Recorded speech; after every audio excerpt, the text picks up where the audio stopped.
Good morning, everyone, and welcome to the stream. Yeah, it's good to be back today. Got some good work done yesterday. First and foremost, just in case anyone is noticing, I don't know if you would, the lighting may be a little bit weird today. I kind of switched up where I'm sitting down in my basement, and so, yeah, so the lighting might look a little weird because I didn't have time to set up my lights or anything like that. I barely had enough time to set up the green screen behind me so you wouldn't see the unfinished walls. But yeah, so we're going to be doing some natural lighting today from some windows. So if it changes throughout the stream, that's why. I don't know if anyone would actually even notice that or care, but figured I'd address it. All right. So, yesterday's stream had some good stuff that we got through. We're just going to very quickly pull up what we worked on and all the stuff that we accomplished. So, first thing we did was we got the trap system working, which I feel like is working pretty well. There are some changes I want to make to it.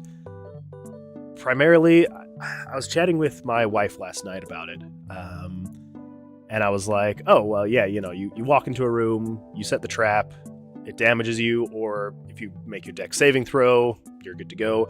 But then when you leave and you come back, then the trap resets and it'll go again. And she kind of pointed out that's a little weird. She's like, you know, it's for most traps, you know, it's you go into a dungeon, the trap gets set off, it's gonna have to get reset, right? Like there's not like self-resetting traps, not exactly very common. For me, I was kind of thinking more along the lines of like more old school RPGs where like you've got the spikes in the floor like going up and down and up and down, and that's kind of where I was going with it. Then she was kind of pointing out the like whole mechanics of dungeons with you know, classic like tabletop role-playing games and things like that. It's usually you set off a trap. If you fail your deck save throw or whatever saving throw you're doing, then you know you take the damage and then that's it and you're done and you're good to go. You're not going to set off that trap again. So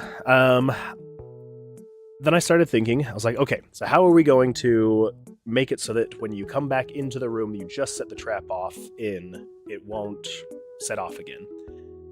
So we need to figure that out, right? But then I was also thinking, is a deck saving throw the best thing to do? Like, it was the easiest thing to do because we already had that set up for the monsters. We already had it to where you go in, you set off that trap, and it, you know, does the deck saving throw. All that whole system was already set up.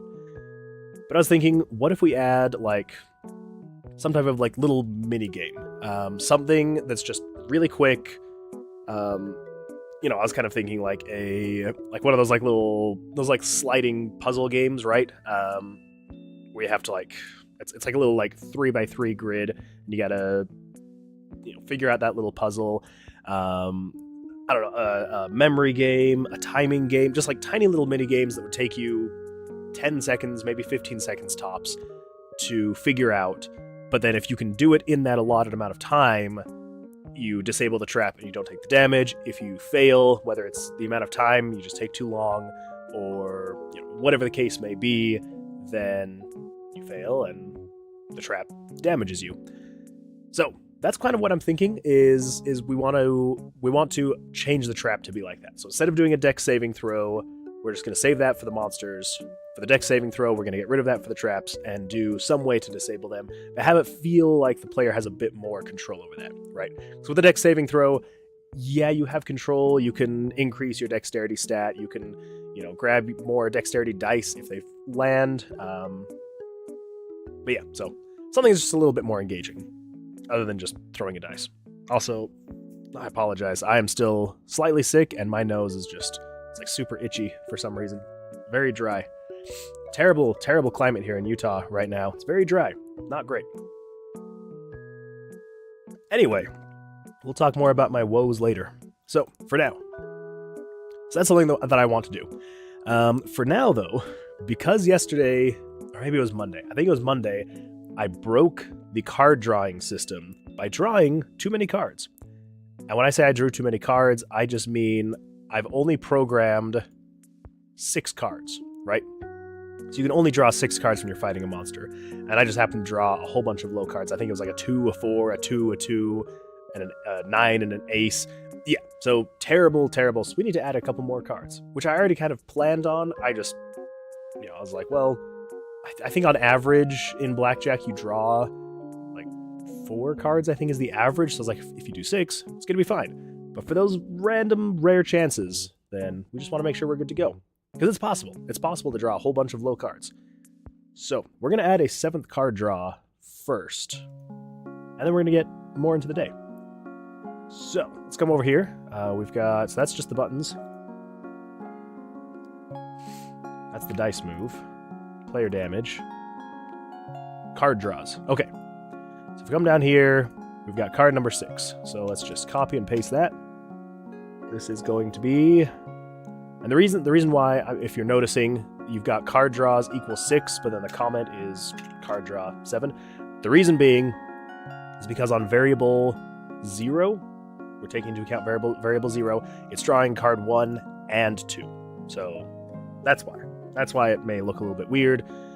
But anyway, so yeah, so card 7. So card 6 value, that's 42, so let's go find that, 42. So as you can see, I have taken into account you being able to draw up to 11 cards. So we have a long way to go. I just stopped at 6 because I was like, this is enough for me to be able to test. But if in testing I run into issues, we gotta fix it. So set the card value 7 to between 1 and 13. So 1 being an ace, 2 through 10 being the face values, and then 11, 12, and 13 are jack through king. Okay, and then we're going to set the random card face to between 1 and 2. So this is choosing between red and black. I don't have card suits in the game just because there's not really a reason, and it just adds extra variables that I have to worry about. It adds more images I have to worry about. So right now, if you've noticed with the cards, it's just the exact same icon, whether it's on red. Here, let me. There we go. So whether it's on red or black, it's the same little, I don't know, fish icon thing. So nothing too crazy there. But anyway, so I figured just doing red and black was more than enough. So random face value between black and red. So then show picture number 29. We're going to show card based on variable value 37, right? 37? Hey, scene? Sign? Welcome to the stream. Glad you could be here. Hopefully one of those was correct for your name. 36. 36 is the random card. Oh, that's right. Yes. So this is picking the color. So black and red, and then 42 is 43. Whoa, that was a weird double enter hit. Okay, so then 43 is the card value, which is what we just set. Card value number 7, and then we're showing this at 640 by 800. There we go. Okay, and then we're going to show the card angle 29 at 0. Now this is where we need to move the cards. So for every card you draw, so I'll just show you really quick. So as you can see, with card number 1, it's showing it and then moving it, and then showing it and moving it, right? But then with every subsequent card you draw, it's moving all of the cards. So it's moving 3 cards, 4 cards, 5 cards, 6 cards. So it's got to move all the cards to adjust with the layout. So let's come over here really quick in Photoshop. I just want to get the X and Y coordinates for where the card's going to be. Oh, thank you. I appreciate that. Yeah, I try to keep it entertaining. It gets a little not great sometimes, especially when I'm dealing with bugs, both in the game and I'm slightly sick. So I apologize if the audio is not great. We're powering through. Okay. So, the cards. Let's see, where are we? Oh, that's right. In Photoshop, I'm going to switch over to this one. Aha, you can't see me anymore, but you can actually see my organizational system over here so you can see what I'm doing. Okay, so card area, we've got the buttons, we've got the cards. So the example cards are that, we've got the black cards and the red cards. Okay. So with the example cards, I need to figure out where these cards are moving to. So let's create a copy here. I did not keep... Crap. That's okay. That's okay. So here's what we're going to do. We're going to figure out exactly where all the other cards are. So I didn't do this before. So let's do this. Moving card locations. So I need to figure out exactly where all of the cards currently are and where they're going to be, right? So we previously moved the cards. Okay, so 23 is at 540 by 568. 540 by 568. So that is 540 by 568. So we need to move that over 8. 1, 2, 3, 4, 5, 6, 7, 8. Okay. So that's where card number 1 is. Card 1. Card 2. Now I believe these are just... So it moves over 40. Okay, so we got 1, 2, 3, 4. And then it moves up 4. Nothing too crazy. Okay. So then card number 3. They should all move in the exact same way. So 1, 2, 3, 4. 1, 2, 3, 4. Yes.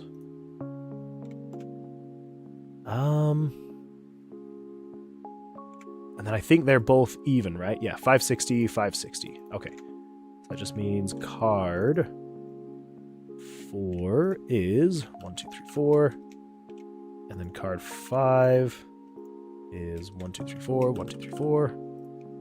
And card 6 is 1, 2, 3, 4, 1, 2, 3, 4. Alright, so that is how the cards are when you've drawn your 6th card. So when you're drawing your 7th, we need to move the cards as such. So to make room for another card, if we're moving cards offset by 40 pixels from each other, we need to move the cards over 20. So we need to go 1, 2. Yes, right? And then 1, 2, 1, 2. And then we're going to move card 4, since that'll be the center card. It's going to go up 4. And 1, 2, 1, 2. So from wherever card 6 currently is, move over 20, down 4. Okay, so everything is just moving over. So you are going to move... Yeah, so you're just going to move to the left 20. So you're going to be 520. This one's moving to 560. 3 was moving over just 20. Okay, the number 4. 4 is moving over 20 as well, just like everything else, but it's also moving up. So we need to reduce the y-coordinate by 4. There we go. And then you're moving over 20. Staying the same y-coordinate, though. You're moving over 20. Okay, and then that means we can, on 29, move over 40 to the right. We'll turn on wait so that it'll actually do that. Okay, there we go. And then cards drawn, +1, turn on self-switch A. Perfect. Okay. Now, to test this, it's going to kind of suck because I'm going to have to go through and reset all these, but that's fine. So I'm just going to tell it to only draw aces for this test. So we can just make sure that when we draw 7 cards, it's all fine. Oh, wait. That's right. So these... Yep. Okay, we need to do one more thing. One more thing. So when cards drawn 7 is on... Yes. Because we need to add the total value of how much you've actually drawn. And this is all happening individually on these pages. So for card 7, game variables value 42. What is 42? 42 is... Okay, so we need 43. So if 43 is greater than or equal to 2, and you're less than or equal to 10, then and just do between 2 and 10, so then add card total value plus card 7 value. So we have a variable that's storing the total value of your cards, right? So your total draw value. And so if you are between 2 and 10, so you're just face cards, what it's going to do is just assign that actual value to the cards. But if you are I don't even know what they're actually called, a royal card? I don't know. If you're a royalty card, so basically 11 through 13, which is Jack, Queen, and King, those all have the same value of 10. And so you can't add the actual variable value that it's assigning them, which is 11, 12, and 13. You need to just add between Jack and King, just add to card 7 value, set it to 10, and then add 10 to that. There we go. That's true. Yeah. So the aces are also a very particular card. Thank you for pointing that out.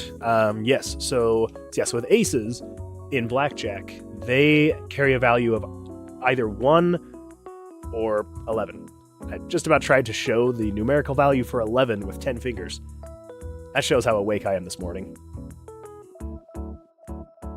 Okay.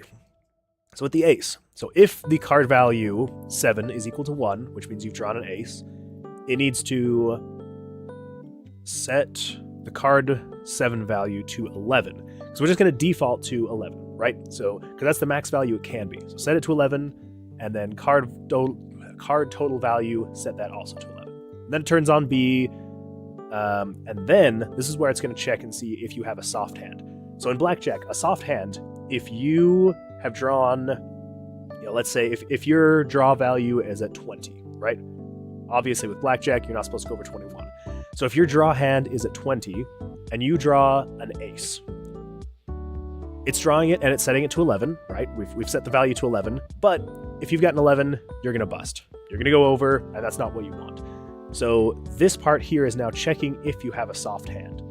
So if the card total value is greater than 21, then it's just going to go through and check every single card value. So it's saying, hey, is card 1 an ace? If it is, set the card value to 1 and then reduce your total draw value by 10. And then it moves on to the next one. Is card number 2 an ace? Is card number 3 an ace? Is card number 4? And it goes through and checks all your cards. So what we need to do is say if card 7 value is equal to 11, set card 7 value to 1, so that ace is no longer valued at an 11, it's now just valued at a 1. It reduces your draw total by 10, and then you're good to go. And so then, at that point, if it's gone through all your cards and it's reduced any of your soft hands from 11 to 1, and if you're still about to bust, then it'll go through this whole process. Does all this fun stuff, but we need to also add this. So this is the animation that is moving the cards out of your hand. So card number 29 or picture number 29 is your latest card that you just drew, card number 7. So that'll move it out of your hand, that'll erase it, and then set the picture easing of layer 29 to quadric out. Reset the variables 34 through 42 to 0. I think we can just say... No, we want to be safe, because there's a... Yeah, we're going to be safe. We're not going to say all the way through 47. Well, we might as well. We'll just say through 47, because I have those variables dedicated and set aside specifically for card values, so you can draw up to 11 cards. Yes. So let's do that. So resets the variables for your card values from card 1 through card 11. Turns off A, turns off B, card draws, turn off A, turn off B. Okay. That should allow us to now draw 7 cards. So let's come in here and let's take a look and see what happens. Okay, there we go. So we've got card. And for anyone who's joining now while I'm testing, you will not always draw aces. And this is not some crazy randomization. I've set it to only draw aces so that I can test this out. Okay, so card 2, 3, 4, 5, 6, 7.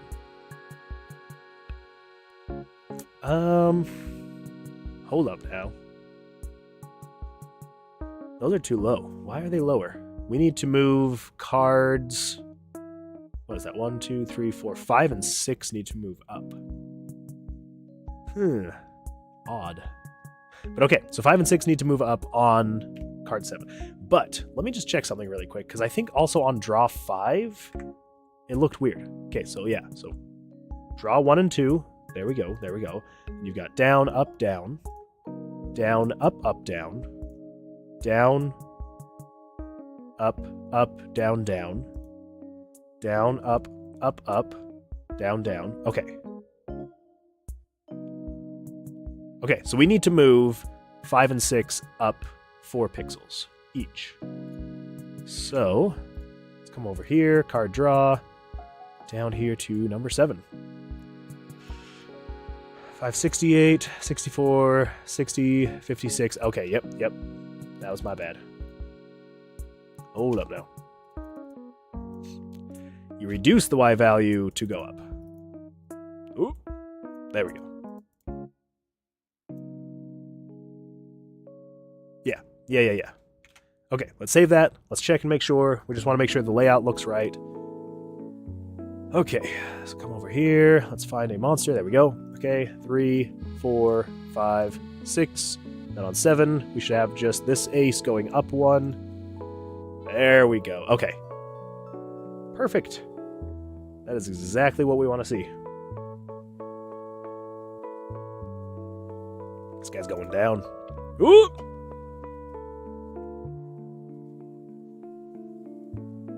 I realize something now.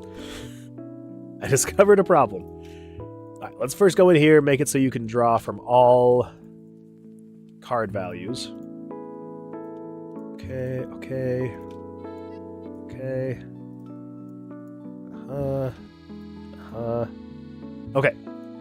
So I'm realizing now what I've just done. So on here, this is controlling the draw button. So when you click this, it draws a card. But over here, oh, thank you. Yeah, I appreciate it. Yeah, it's coming along. I hopefully, I'm glad that it's looking good. Yeah, hopefully I don't mess anything up in the process of developing it. But yeah, I'm glad you like the look of it though. Okay. Now this is the attack button. So when you click it, you have, well, right now, because the way I have it set up, depending on how many cards you've drawn, each card attacks, right?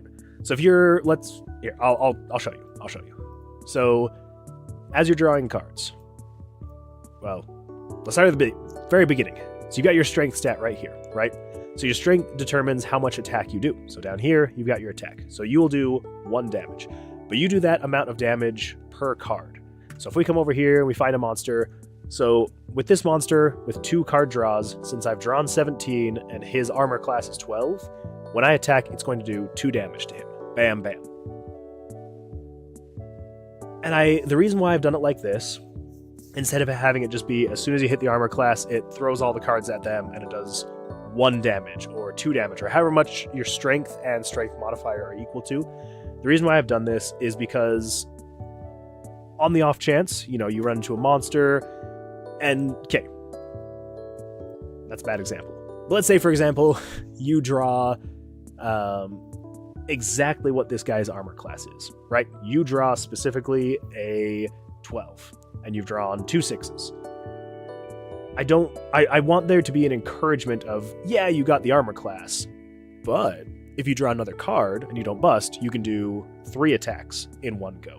So it kind of just, it makes you a little bit more in control of how risky you want to be with your attacks. So you can either do more attacks in a single turn versus, just playing it safe and yada, yada, yada. Anyway, all that to say, I've done it like this on purpose, but I may change it in the future. Because I don't want people to just I don't, anyway. When it comes to balancing, we'll figure all of that out. So for now, I have a individual, it's like this guy, for example, right here. This is if you've drawn 6 cards. It has to run through all of this, and then if you've drawn 5 cards, it does all of this. If you've drawn 4 cards, it does all of this, and so on and so forth. So the reason why I'm realizing what happened is, so once it checks, is the card total value greater than or equal to the monster's armor class? If it is, it starts running through this. So we need to copy that and paste it. So up here, if your card draw is equal to 7, let's take this into account. So if dead monster is off. So first it's like, okay, do you have 7 cards? Now for this first one, it doesn't really matter, but eventually as you're going down the line, it shouldn't keep attacking if the monster's dead, right? If the monster's dead, you don't need to sit there and keep throwing cards at him.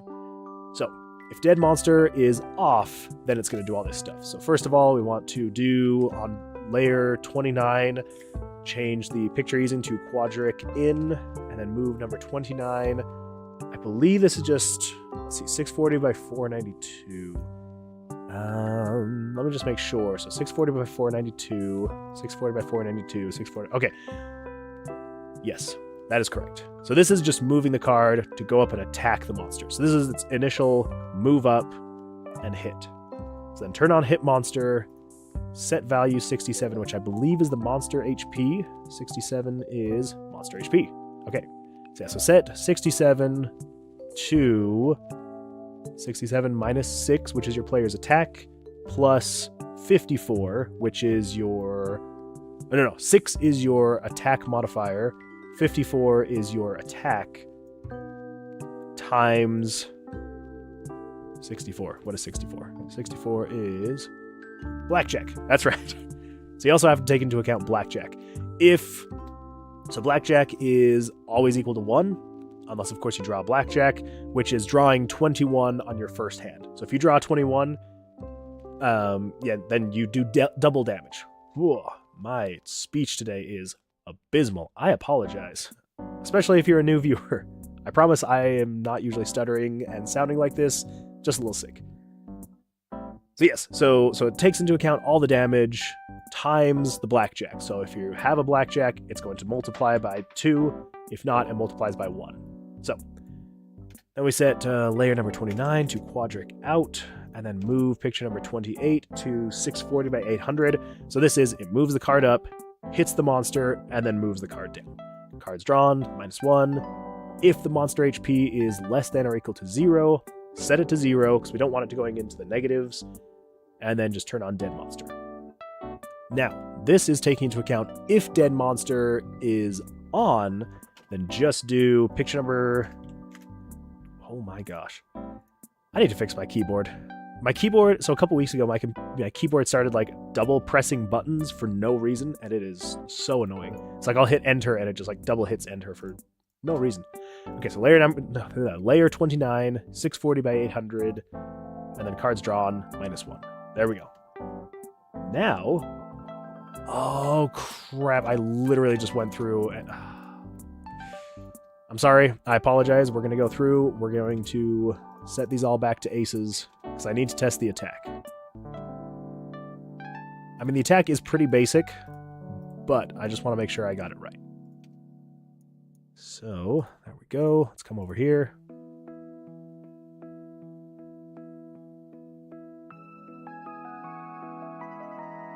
All right. So, we're at 2, 3, 4, 5, 6, 7. Okay. 17, so we should be able to attack with all 7. There we go. Perfect. All right, there we go. So we can draw up to 7. 1, 2, 3, 4, 5, 6, 7. That should move them all down once the monster dies. Okay, there we go. Perfect. That is working. Oh, I almost spilled my monster on my keyboard. Then we would really have problems. Okay, that feels good. I'm glad that we were able to get it like that. Awesome.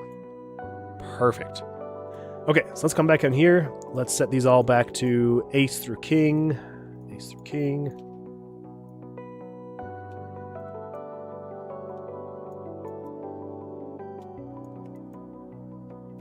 And ace through king.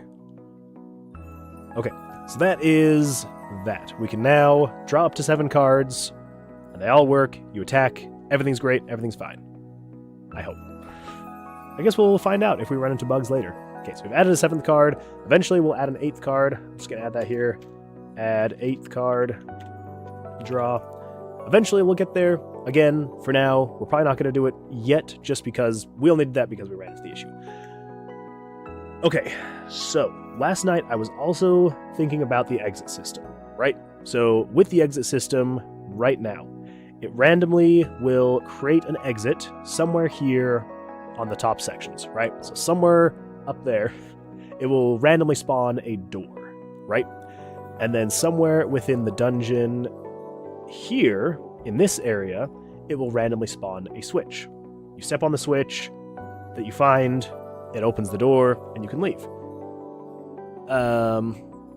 Gotta go, but great stream, keep up the good... Oh, thank you so much, yeah, I appreciate it. Yeah, thank you so much for being here, and hope you have a great rest of your, I guess for you, evening. So, thank you.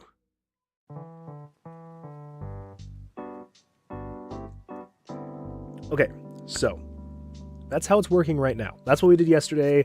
We got it all working. We got it all figured out. It was very frustrating. But then I was sitting on my couch last night, as you do on New Year's Eve. And I was thinking about it, and I'm like, does going through a door seem exciting enough? Right? You reach the end of a floor of this magical dungeon. There's monsters. You're picking up D20s to fight these monsters. You're gaining experience. You're leveling up. And then you reach a door. And I'm like, okay. A door and a switch does not seem very exciting. At least I don't think so. So I started thinking about it, and I was thinking on, and I cannot remember who mentioned it yesterday or suggested it. Maybe it wasn't even on stream. I think it may have even been in a comment on one of my shorts or something like that on YouTube. But anyway, someone mentioned, they were like, well, what if you do, you know, you collect D20s or something like that to, and then you have to like put those into the door. Because I was originally talking about how you would open it, like if it would be a switch or if it'd be a key or something like that. And they were like, well, what if you collect D20s? And I'm like, well, yes, but the thing is that it's completely random, right? Sometimes you're going to find a lot of D20s in the dungeon, and other times you're not going to find D20s in the dungeon. I was like, I don't really want to have it rely on that, unless it's something that I'm specifically setting. Which the switch I am specifically setting. I am saying, hey, you have to spawn a switch, and it has to be somewhere in any of those rooms. So I started thinking about it, and we've talked a bit about getting rid of the luck stat. Now, the reason why I'm thinking about getting rid of the luck stat is because it just seems almost pointless, right? Like, yes, it's pointless right now because I haven't added anything, right? Obviously. And it could be useful. I've been thinking, you know, if you upgrade your luck, you'll have a better chance of finding higher dice values. You'll have a better chance of drawing cards to not make you bust, which I like. I like all of that. Then I started thinking about, if we get rid of the luck stat, right, we could use the purple dice to be what you use to exit the floor. So say, for example, there's 2 purple dice throughout the floor that you have to collect. Yeah. So that's an idea. We could do that, where you have to collect the 2 specific dice located somewhere in these rooms. You then have to place into the wall or something like that to unlock the door. So that was a thought. We could do that. Something else I was thinking is having a down here in this bottom corner, instead of having this, because this was going to be, we haven't touched this at all. Originally, this was going to be an extra storage space, but we could also have we could have quests in the dungeon, right? So it would be something like you have to collect X amount of dice or kill X amount of monsters, explore X amount of rooms before it, you know, spawns a exit crystal. And that's where I start thinking about, what if instead of doing a door, we do some type of an exit crystal or an exit obelisk, something that is not just, hey, I'm walking through a door, but something that's going to teleport you. And the reason why I'm thinking this is because I want a way for you to get to a safe spot, right? So somewhere where there can be like a trader or something like that, someone who's going to be able to give you quests, a place where, I don't know, you can sell dice that you don't need, stuff like that. So the reason why I'm thinking about doing some type of magical obelisk is, instead of you going through a doorway and you're like, oh, I'm on the next floor, or, oh, I'm just somehow back in this safe place where all the same people are, doing some kind of mission-based way to get out and then the obelisk spawns. It's a thought. It's a thought, and the idea would be...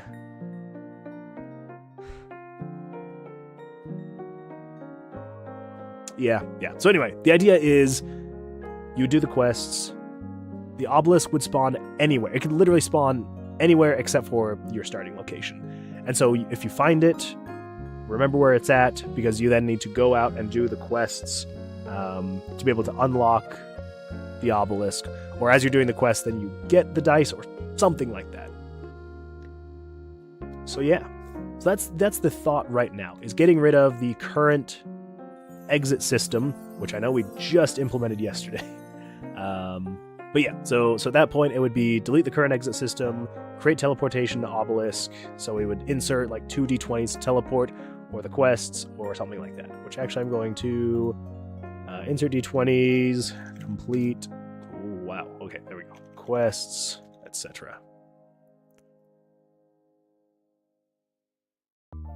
Anyway, so that's kind of what I'm thinking. So with that, I think we're going to move the update player movement to allow exiting floor to the backlog.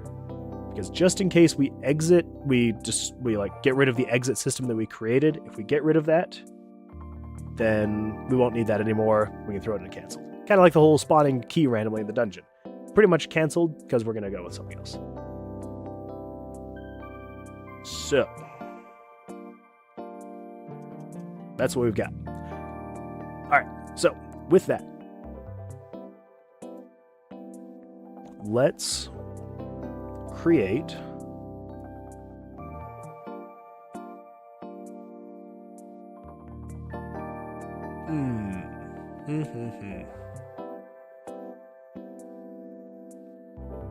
Well, no. So, okay. Here's what I'm thinking. And this is why I need to not have this dialogue in my head anymore. So I was thinking, what if instead, I'm also just now realizing I need to do that. So that's all good to go.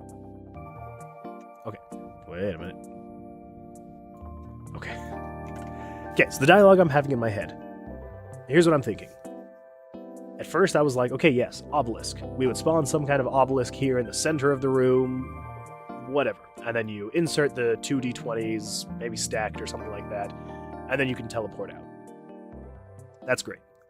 But what if instead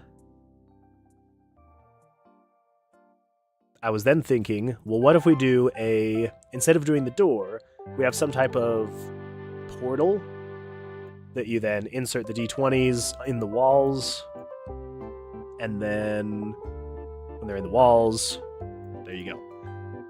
But I guess I do also already have a system in place to place d20s on the floor. So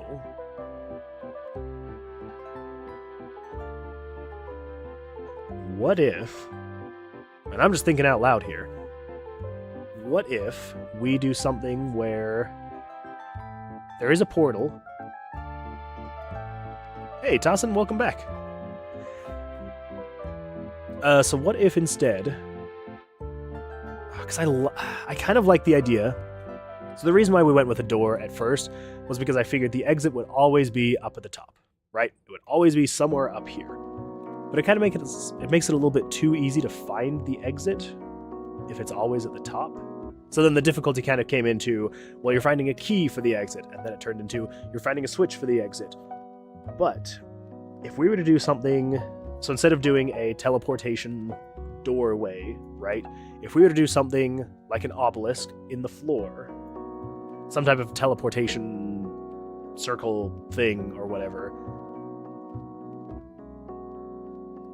yeah, we could do that. So if it's just in the floor, and then you place the d20s to activate it, then you can still move past it. And it's not always going to be at the top. It could be anywhere except for the player's starting location. So you could literally just like over here, you could take one step out over into here, and there's the exit. But you can't exit until you have found, you know, whatever it is, or completed the missions, or whatever it is. Whatever we decide. Excuse me. So, I think let's go with that. Let's do some type of... So instead of an obelisk, let's do... Great teleportation obelisk. Let's not have it be an obelisk. We're going to do a... And I'm going to butcher the spelling of this. A sigil? How do you spell sigil? Is it 2 G's? Is it L-E? Oh, is it just C-I-G-G-E? Nope. Alright, what is it? Magical sigil. Oh my gosh. Come on, Google. Help me here. Okay, alright. I was so close. I was very close. What? Does it just not know what a sigil is? That's what it's called, right? A sigil? Alright, hold up. Sigil? Yeah. What the crap, spell check? You're making me second guess myself. Okay, create teleportation. Maybe it's just because it wants it capitalized. Alright. Whatever. It's spelled correctly. I googled it, so I know. Okay, create teleportation sigil. Yeah, insert the d20s, complete quests, something like that. So, let's do that. Let's make that system. So over here, we're just going to create it on the floor.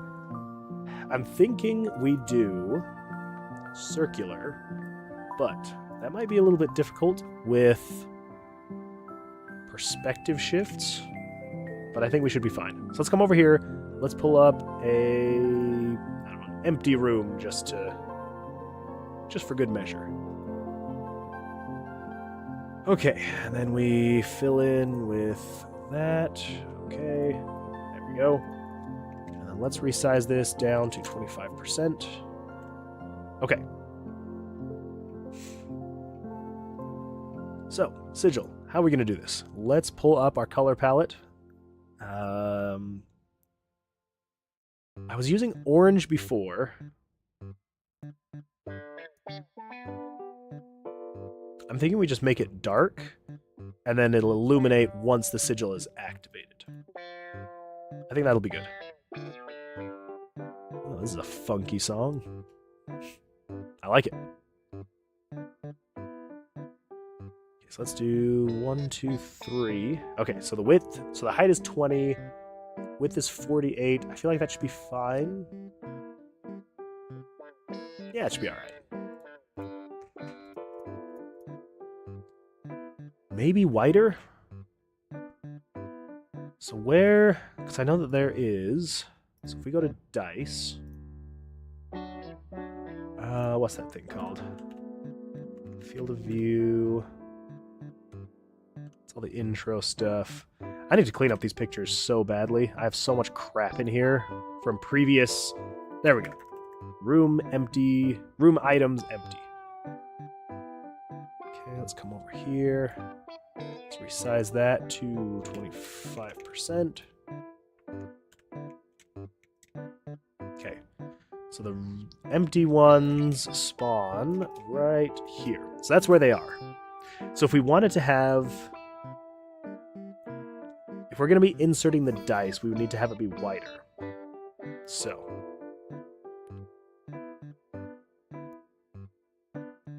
Monday Blues by Stream Cafe.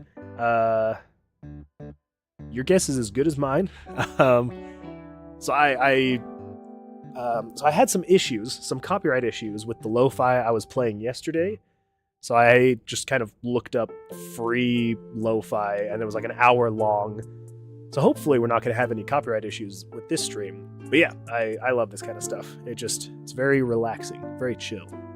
So also welcome to the stream. I see it's a first-time chat, so thank you. You've got a headache and you didn't progress on your game. That's all right. Well, I mean, that sucks about the headache. I'm sorry for that, but that's all right if you didn't make any progress. It happens. You know, sometimes you make progress and other times not so much, and that is totally fine. Okay, so if we're going to have the sigil where you can insert the dice, basically you're putting the dice on the sigil, right? So if we're going to do that, would we want the sigil wide enough to where you're putting them on it itself? So like let's say, for example, if we made it like this wide, so like let's say it was 78, sure, and then 20 tall, and we center it.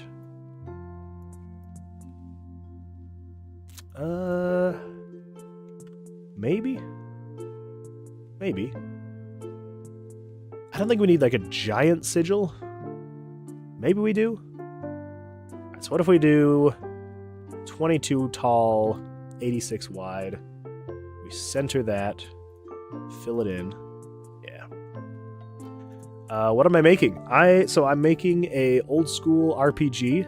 I can show you really quick. We'll just pull up the project. So this screen is very beta. It's just so you can choose a player model just to see if that would work, and you can name your person. You know, nothing crazy. But anyways, yeah, it's a dungeon crawling old school RPG. So you've got your view right here in the center. You've got your character sheet right here on the top left corner. Bottom left is your inventory. Top right is your map. And there we go, hid myself. So there's nothing right here in the bottom right corner yet. This was going to be extra inventory space, but we're kind of leaning away from that right now. And then right here is where you draw. So the thing that kind of makes this different from other dungeon crawlers is combat is based on Blackjack. So let's just see if I can find a monster. I'm just going to pick up these stat modifiers really quick, though, as we're going along. So yeah, so the combat is based on Blackjack. So when you come up to a monster, you've got their health, you've got their attack, and then you've got their armor class. So I need to draw at least 12 or above without going over 21, you know, how it is in Blackjack. So let's draw again, 10, 12. There we go. So then I can attack.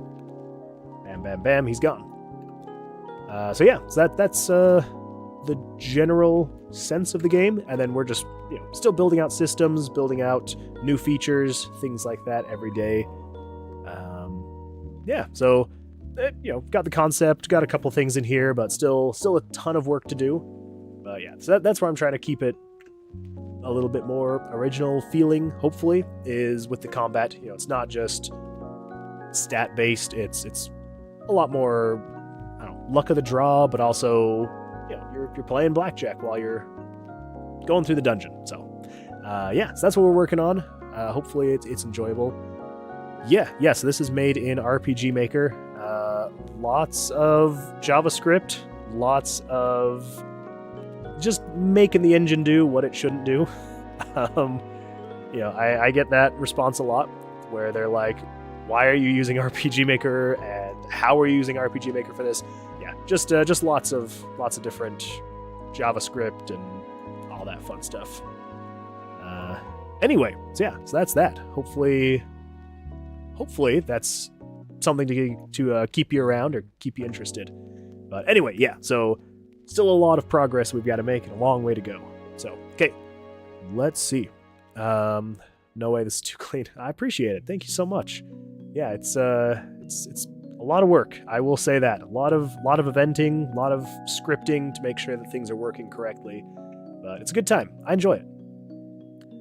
Okay, so the sigil. Let's do, because now I'm kind of liking the idea where you say, but here's the problem. And I could make this happen. It would just take a bit of work. So basically the idea is every time you pick up a dice and you put it into your stats, so if you put it in your inventory, you can move it around, whatever. You can put it back on the floor. You're good to go. But if you put it into your stats modifier, you can't pick it up. It's locked in, which I did on purpose, but I could change it to where you could take them out. Because if you go through the dungeon, right, and you pick up all the dice and you put them all into your stat modifiers, which I want the players to do, they're all locked into place, and if you come back to the sigil, you basically don't have d20s to put on the sigil to get out. So the card animation alone looks satisfying and fun to mess with. Yeah, I had a really fun time. Well, once I got it working, I had a really fun time making it. It's a lot of these systems, they can be a bit frustrating at times, but once you get the general feel and functionality of them working, yeah, it's a lot of fun. So, anyway, so I could build it out to where you can remove your stats, and maybe I should just do that anyway. But for now, you can't. So the reason why I'm worried about it is if you put all of the dice that you find through the dungeon into your stats, you can't go in and put them onto the sigil. So, this is where I'm kind of thinking we do more of like a quest-based way to activate the sigil. So as you're killing the monsters, or exploring the rooms, or collecting X amount of dice, eventually it unlocks the sigil. Oh, I forgot. We still need to fix that. The traps get set every single time you enter the room. Yeah. I think what we're going to have to do is allow you to empty your stats. Which is fine. We can do that. That is 100% something we can do. It's actually something that would actually be pretty easy, probably. Because I already have all the codes set to allow you to move from inventory to floor, from floor to inventory, and both from floor to stats and inventory to stats. So I just need to make it so you can pick up... Yeah. We can actually do that really quick. So let's do this. Let's come in here. Let's create a new card. We're going to do allow stat mods to be moved. Let's throw that on top. So yeah, that's what we've got in progress. So let's come in here. Let's turn off the color palette. Show the only things we need. This is all we need. So we need to come over here. This is not what we need. Dice move. This is what we need. So this is your inventory slot 1 1, 1 2, 1 3, 2 1 2, on and on and on until you get to current room, item 1, and item 2. So all we need to do is... Yes, so here at the end, you've got all of this stuff. That has its else handler on. Okay, perfect. Okay, so all we need to do then is grab this guy, come down here to the else handler, put him in there. And then we can get rid of all of this, and then come up over here, because this is probably what we're going to want more of. So let's just copy that code, come back down here, there we go. Then we'll just call this... how long have I been making this game? Oh, been making games. So I started using RPG Maker 2000 when I was like 7 or 8. So back in like 2000. So yeah, it's been like 25 years now. I've never actually finished anything. I've always just made random projects and never actually finished anything. So the biggest reason why I'm streaming this particular project is, one, because I'm actually really happy with the concept that I have. I feel like I've got a good groundwork going, and two, if I'm streaming it, I feel like it kind of keeps me a little bit more accountable. So yeah, that's why I'm streaming this. But yeah, so been doing it for a very long time, but have never actually made anything that was publicly released, I should say. I have made a couple mobile games, but I never released them because I couldn't figure out the Google Play Store. Very, very weird thing, I will say. Okay, so this is the Vitality mod slot. So this is going to allow us to pick up from the mod slot. So we need to get the X and Y coordinates of the dice. So let's come over here. We're going to change that to square. So we've got to find the top left. So that is there. So that is 180 by 132. So if your mouse is within 180 by 132, and there we go, and within 244, 196, 244, and 196. Okay, so that is basically just saying if you're within... Let's see if you're within this area here, you can pick up the dice. I'm wondering what game variable 96 is. If it's greater than 0, what is 96? 96 is current room item 1. I mean, item 2.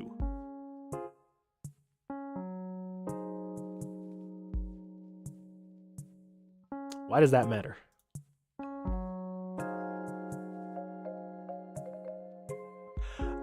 Oh, okay, that's why it matters. So, wow, that's embarrassing. Okay, so yes, so it's taking the mouse coordinates, your XY mouse coordinates, setting a bounding box. This last variable is saying, is there a dice there? So if it's empty, don't do anything. So we basically just need to come up over here and say, okay, so it's variable number 3. It's the player HP mod. So we're going to say if variable 3, which is the modifier, the HP modifier. So if your vitality modifier is greater than 0. So if there is a dice there, then do this stuff. There we go. Okay. So, slot picked up 1.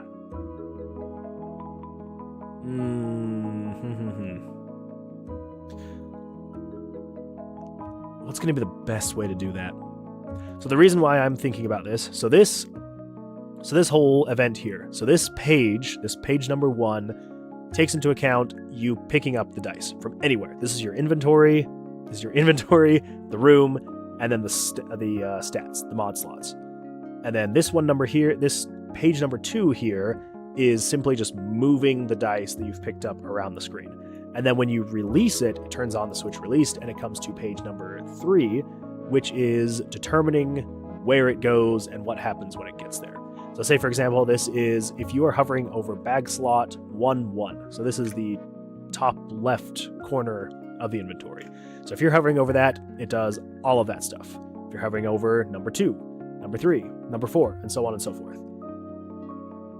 The reason why I'm wondering what's going to be best is right here. So the very first thing it does is it sets a variable. Slot picked up equals number 1. This is basically saying you picked up from slot number 1. And so if you're ever anywhere else on the screen and you let go, it will snap back to where you'd picked that up from. So slot picked up equals 14. Okay, so 13 is room number 1 item. 14 is room number 2 item. So let's do 15. Yes. Whew, that was a lot of explaining for what's going on. So slot number 15. So set that variable to 15. Okay. Dice picked up equals backpack slot number 1. No, we want dice picked up to equal the player HP mod. And then dice type picked up. Since we know if you're picking up from your vitality modifier, your dice type is going to be 1. Because vitality is 1, dexterity is 2, strength is 3, and luck is 4. So backpack slot 1, nope, we want to change the player HP modifier slot to 0. And then backpack slot 1 type, we don't need to adjust. So we can get rid of that. And then it's going to swap picture number, not 11. So what image is that? So let's come over here where you release it. So if you place it on, let's see, strength, dexterity, vitality. So if you place it down on vitality, so picture number 7. Okay, so vitality dice is layer 7. Okay, so let's come over here and we're going to say, swap picture number 99 with picture number 7. And then set picture number 7 easing type to quadric out, and then turn on picked up. Okay, so that is that. Let's save, and then we need to handle the releasing. Yes, so we got 1 1, 1 2, 1 3, 2 1 2, 1 blah, blah, blah, 3 3. Current room item 1, current room item 2. And then this is the... Okay. So we want it to snap back to here. Yes. So how are we handling that?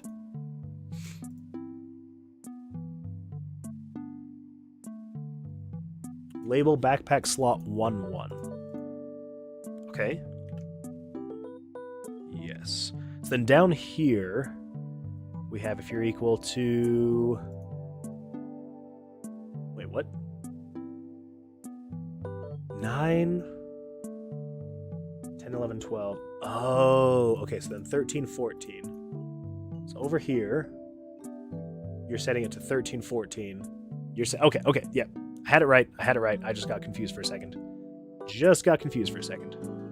So down here, if slot is equal to 14, jump to room item 2. Else, if slot picked up is equal to 15, jump to Vit mod. So we're going to jump to Vitality mod. Now the reason for that is, if we come over here, strength, dexterity, vitality. Jump to find empty slot. Okay. So where is this jumping to? So this is find empty slot. So it's right below the find empty slot. And then we've got move picture. Okay. So vitality, find empty slot. Where would we want to put that, though? Because So this is taking into account if you are moving the dice anywhere outside of any of the actual slots, I want it to return back to the vitality modifier, right? So, I feel like there's going to be so many more bugs than what I'm thinking, but we'll see what happens.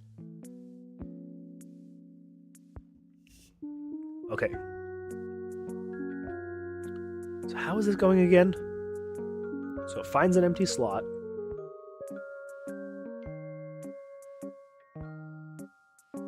So variable 9 is equal to 20. Okay, so this is just taking into account all the reasons why you can't add to a slot. So if the dice is already at 20, if you are not equal to 20, yes, okay. Yes, so if the dice is not equal to 20, if the dice is not equal to the same value as what's in there, and if the dice is not equal to the type that's in there, then it jumps to find empty slot. But if it's none of those things, then it jumps to backpack slot 1-1. Yes. So that means down here on vitality modifier, so which one's taking into account? Here, this is what's taking into account. So then else, this is where we need to put this. And we just called it Vit mod. So it does all of that stuff, but if you let go of it anywhere else, it should jump to Vit mod, which should put the order of operations right there, take care of the rest of that. Okay. Let's give that a try. Let's see what happens. It may be extremely bugged out, but nothing a little testing can't help us discover.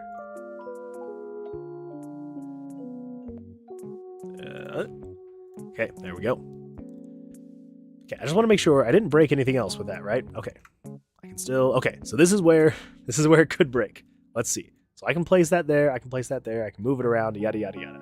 So if I put this here, it should work exactly how I want it to, but I can pick it up now, right? Yes, okay, I can put it here, put it there, put it back on the floor, I can leave. Okay, well, there's another one. I can leave, I can come back, it's still there. Bada bing, bada boom, perfect. Now if I put it back... Okay. There is one thing... Oh, that's right. So this is what we need to test. So if I go anywhere else that's not a proper place to put it, it snaps back. Perfect. Now here's the problem. as you can see right here in the top left corner, my max HP is going up every time, and so is that also. Show, which isn't necessarily, it's not a, well, ooh, actually, that could be a problem. Okay, alright, how are we going to rectify this bug? So right now, when you pick it up, everything's fine, right? Everything's great. If you directly place it, everything's fine, everything's great. But it's running through the script of increasing your max HP. Crap. Oh, I knew there was a reason that I didn't want to move the vitality modifiers. That's okay. That's okay. So yeah, so we can move that out of the inventory. Everything's fine still. We can do our thing, yada yada yada.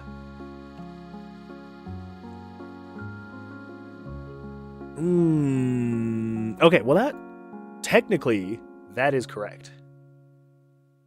That is technically correct. Okay, because then if we put it back here, it increases our max HP, which is what we want. But what we need to have happen is when you pick this up, it needs to reduce your max HP again. So I think that's all we need to take into account. Because then right now, because every time you do that, it's increasing it, which is what we want.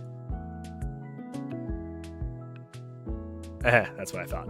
Now it's trying to show dice number 21, which is a good time. Okay. We knew that was going to happen. So, what do we need to do? We need to have it be when you pick up a dice. Right here. So when you pick this up. Let's see. So when you pick up this dice. Right. Uh-oh, we're being raided. Welcome, everyone. Glad you could be here. I have never been raided before, but welcome. I guess for being raided, we might as well show everyone what's going on. Hello, everyone. Yeah, I appreciate that. Yeah, you have popped my raid cherry. Thank you. So we're working on a old school style RPG, dungeon crawler. The combat is based on Blackjack. So I'll just give you some quick examples, and then you're using d20s to increase your stats. So as you go through the dungeon, you will find random monsters, dice, traps, things like that.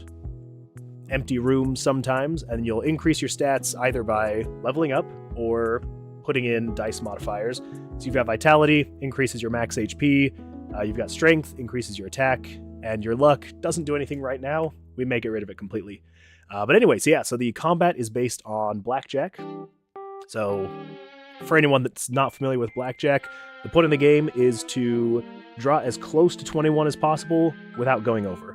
And then each monster has their armor class, and so if you draw above the monster's armor class, you can attack. There we go. And then I just got in more attack dice, so I can attack with 3 now. Yeah, that's about what we've got so far.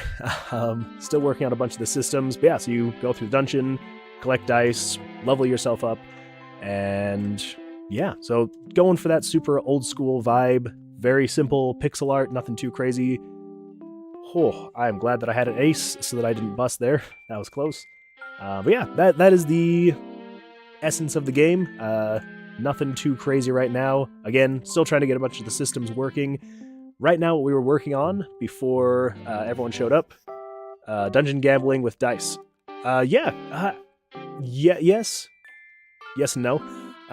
Yes, the dice are your temporary stat modifiers just to increase your stats. So obviously everything right now is very subject to change, but yes. So yeah, right now before everyone showed up, what we were working on was we were trying to make it so you could remove stat modifiers, because right now you can't. Once you put in a stat, it's kind of locked into place, and we're running into a bug where when you pick it up, it doesn't decrease your actual max HP stat, so you can pick it up, and then when you put it back, that's right, when you put it back, it's fine.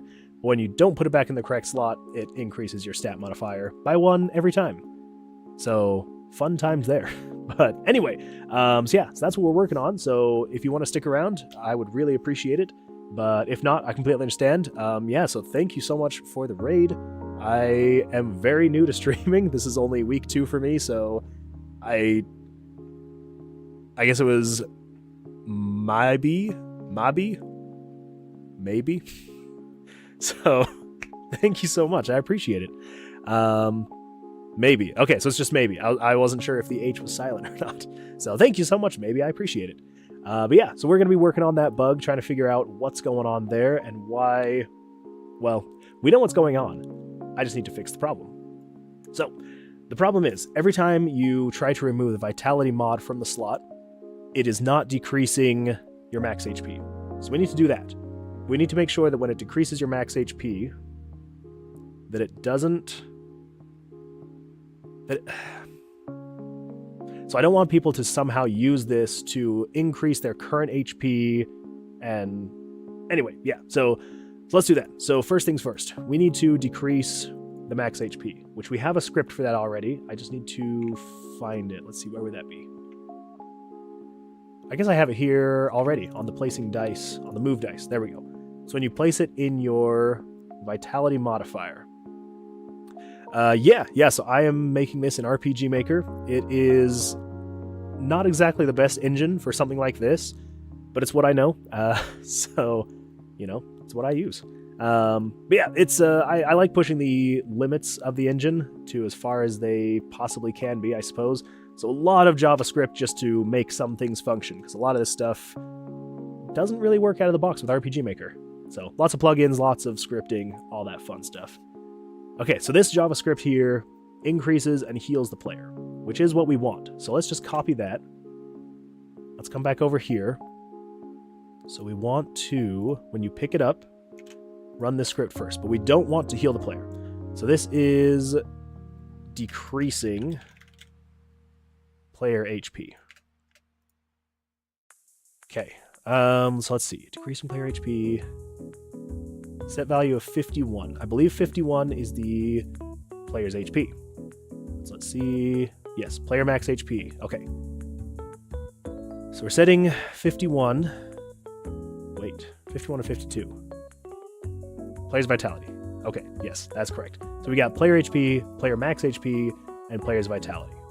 Okay, so we're setting the player's HP to the player's vitality times 3 plus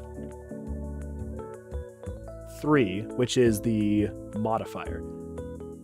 Okay, so that means, oh, we need to have this script run after you reduce the modifier then, which is fine. So this is changing the player's HP. So we need to then reduce the player's HP based on the stat modifier. Because the thing that I'm worried about is people using this system to basically, if you put a vitality dice and you take it off, it's reducing the max HP but not your current HP. So you can fully heal by doing this, which is something we don't want to do. So, I'm going to grab some food. Hope you have a nice stream. I'll leave you a lurk. Yeah, I appreciate it. Thank you so much. Thank you. And thank you for the raid. Again, first time. And yeah, it's pretty crazy. So, welcome everyone. I can't remember if I said that. I think I was just so thrown off and blown away by the raid. So, thank you. Okay, so let's see. So we want to affect the player's HP based on not your vitality stat, but your vitality stat mod. So we're going to set the player's HP to the player's HP minus variable 3, but we're not going to multiply it by 2. So the way the healing works in the game... Yeah, it is a little overwhelming. It's, you know, there's usually just a handful of us in here, so yeah, a little crazy, but I will also apologize if anyone leaves a message and I don't see it.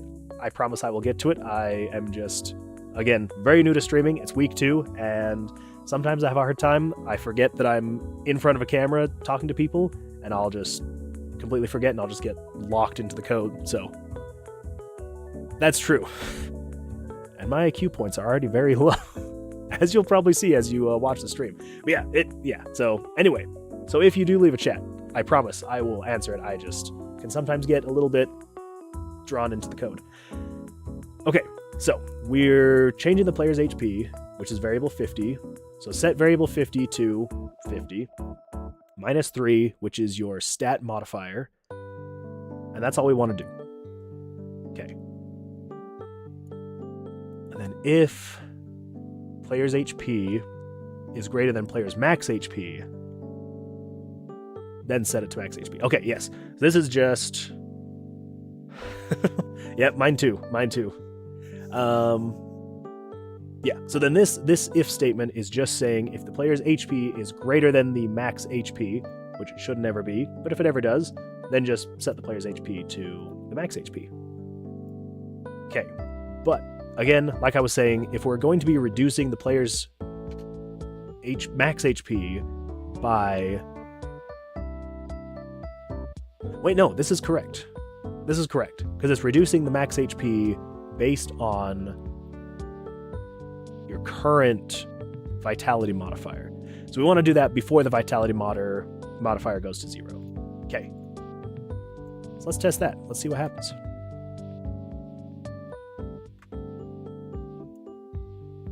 Well, we'll see if the dungeon is feeling generous and gives us a stat modifier.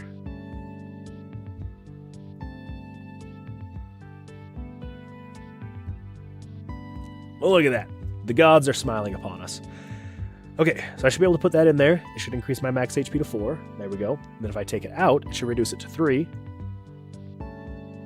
Okay, so it reduced my HP, but it didn't reduce my max HP. Why did that happen? So my player HP mod is 0, which is correct. So then my player's max HP is still 4. Why is that the case, though?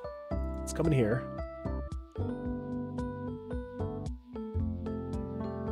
So variable 51. 51 is player's max HP. So you're setting to 51. Set it to the player's vitality stat, which should be the same. It should just be 1 times 3. Oh, okay. Never mind. I'm an idiot. We need to separate some of this code. Or we just need to over here. Okay, so we're going to set this first. So the slot picked up is 15. Dice picked up equals the player's HP mod. The dice type is equal to 1 because you picked up a vitality modifier. And then we need to reduce the variable. So in between these. So this is setting the max HP, which is correct. And then we need to game variables. Variables.value. Nope. Set value. We're changing variable 3, correct? Yes. Variable 3 is the player HP mod. So set 3 to 0. Okay. There we go. Perfect. So we can get rid of that. And then it does the rest of that. Okay, let's see if the dungeon is as kind as it was before. Give us something. Ooh, a blackjack on the first draw. Not bad. Okay. Strength, I'll take it. Help get us through these monsters a little bit faster. There we go. Okay, so fingers crossed, everybody. So we move that to the inventory, everything's good and fine there. We can move it back to the floor, everything's good. If we put it in here, max HP to 4, perfect. And I just want to make sure before player HP is 4 and max HP is 4, okay. And if we pick it up,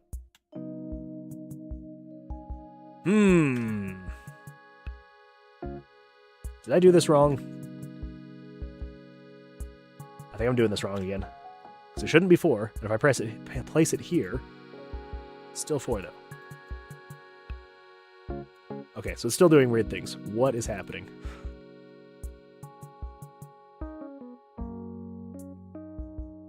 Just gonna be right back. There's a cup of tea just asking to be made. That is completely understandable. Go enjoy your tea. Well, once you make your tea, enjoy your tea. Okay.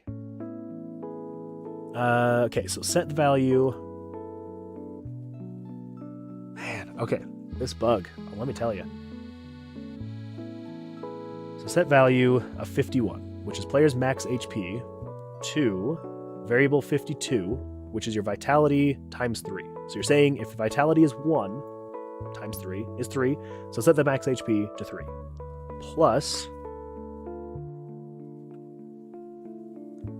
Wait, we don't need to add the vitality modifier. We're removing the vitality modifier. Of course. Okay. So if we remove that, that should fix it.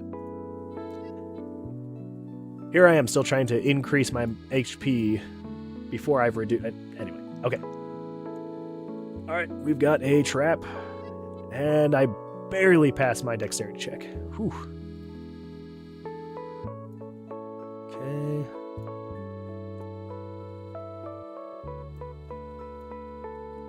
There we go. Of course he doesn't drop anything.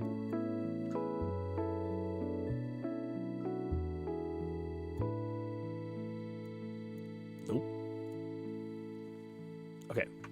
We've got enough dexterity game. Let's... Oop.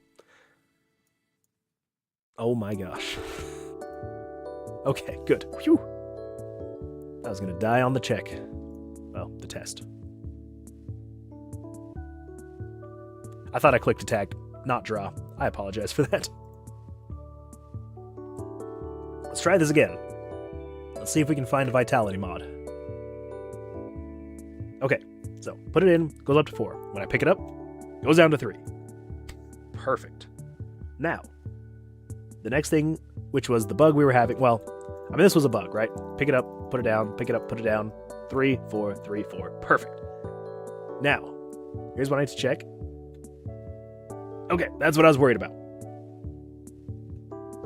So that bug that we're experiencing right now. So if we pick this up, there we go, goes down to 3, put it back, goes up to 5. Fantastic. That's exactly what we need. So right now there is a script running that, so you can put it here, you can put it here, you can put it at any of these, you can put it here. But the script that I have is if you put it anywhere else on the screen and you let go, it's supposed to snap back to over there. But it's increasing the value of this modifier every time it snaps back. So let's figure out what's going there. So over here on the released page, let's come down here somewhere. Adding to player luck, strength, dexterity, HP. Okay. So when you release it, and it's outside of the restraints, this is where it's going. So it's jumping here.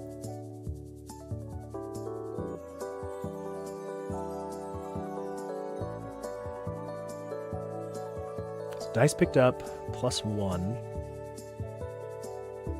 Do we want that? I think we need that, right? Or do we need to put that somewhere else? I think if we move this above where it jumps to, then it should be fine. Should be. Should be being the key word here. Let's take a look. Let's jump in here.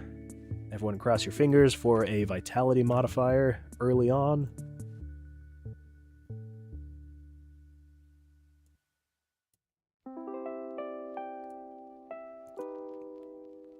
There we go. Of course, more luck. Jeez. Okay. So if we put it here, it goes up to 4. We take it off, goes to 3. I can place it in my inventory. I can put it on the ground. But if I pick it up... Crap. Oh, that's why. Of course. Okay, there we go. Pick it up. There we go. Phew. Okay, it's working. There we go. So when you pick it up, you can put it anywhere you want, right? So you can put it over there, but if you don't put it where it's supposed to be, it'll snap back to the inventory slot that it was in. Or if it's on the floor, you put it somewhere, it'll snap back to that part on the floor. But if you put it back in your modifier slot and then you let go, it'll snap back to the modifier slot, increase your HP to 4. Whew. Okay. Now one thing I want to check in, because this is what I was doing this just for testing purposes. Not your stat points. Where would I have put that? 3, text 3, there we go. Set that to 255. Sorry, I know you can't see what I'm doing right now. I'm adjusting the HUD elements just so I can see. Okay, so my current HP is 3, my max HP is 3. Yeah, that's exactly what we want. Perfect. Okay, now let's test something out with the healing. Because I'm just now realizing we're probably going to have some potential issues with healing. So the way that the healing works in the game, you don't have any items or anything like that. The items are the D20s. So the way that the healing works with the game right now. So if I attack, well, I want to get hit. So let's bust. 2 aces, of course. Come on. There we go. Okay, so my HP is 2, my max HP is 3. So the way the healing works in the game is if you add to your modifier slot, it heals you based on the dice you're putting in +1. So a D1 would heal you 2.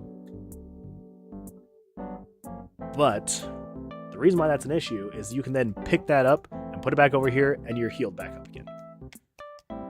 So I don't think that healing is going to work, that healing method. That is an issue that I have had, well, basically since I started this project. I'm not sure how to heal the player and make it feel fair, but also make it feel fun. So if anyone has any suggestions on how to heal, I would really appreciate it, because I'm not sure how to heal with it feeling good. Because the thing is, early game, a med kit, that is a good idea.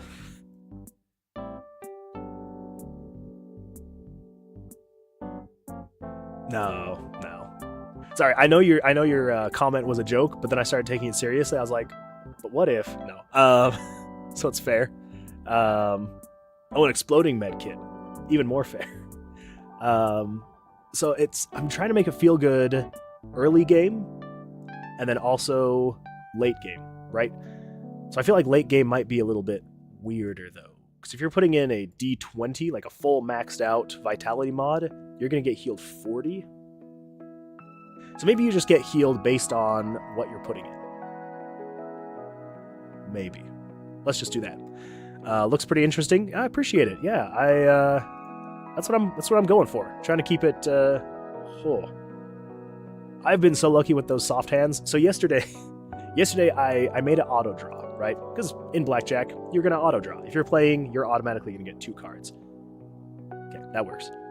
So I implemented that yesterday, so I'm still in that habit of manually clicking draw every time, and it's really throwing me off because I keep getting enough to actually make the attack, but then I'll draw again. Yeah, terrible. Safety Kitten over on YouTube, if you want it to full heal but not break combat, should you just check for it? Check for if the current room is empty. Not sure I'm understanding fully though. If you want it to heal to full but not break combat, should you just check for if the current room is empty? Okay, I see what you're saying. Yes, so what you're saying is if you're in combat, it won't heal if you put a vitality mod in, but if the room is empty, it'll fully heal. So I actually did have it fully heal you before I made the changes yesterday. So I did have that, but I was like, I don't know, does the full healing actually work well?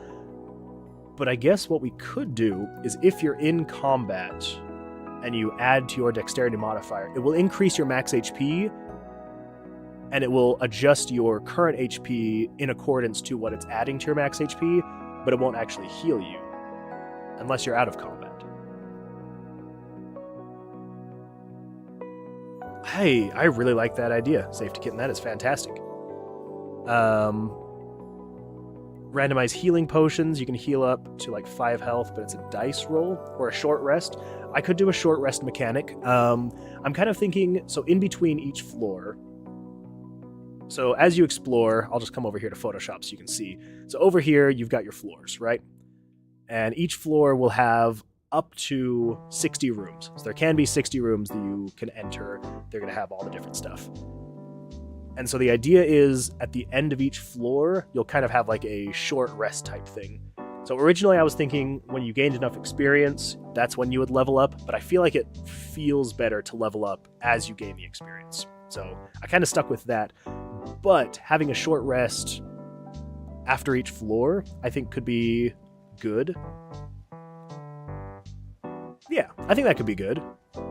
So then really it's because you'd basically just have to do the floor over again if you die. So if you die during the floor, you'll start back at the beginning, do it again. So I guess the healing isn't necessarily too important.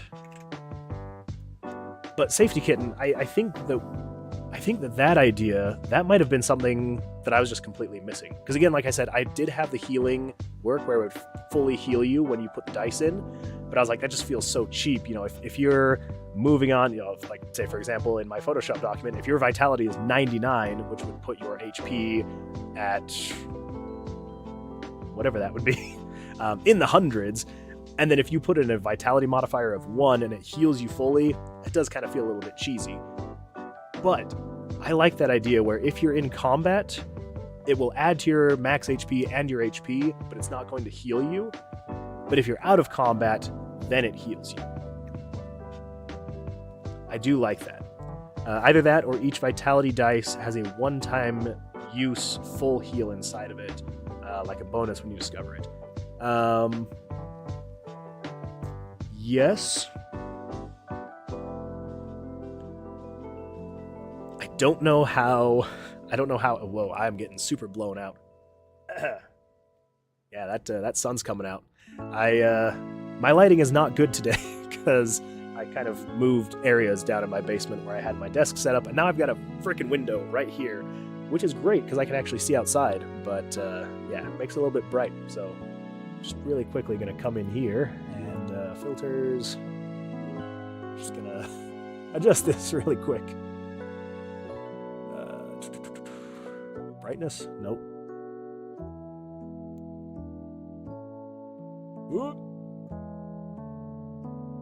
I don't know. We're just gonna not.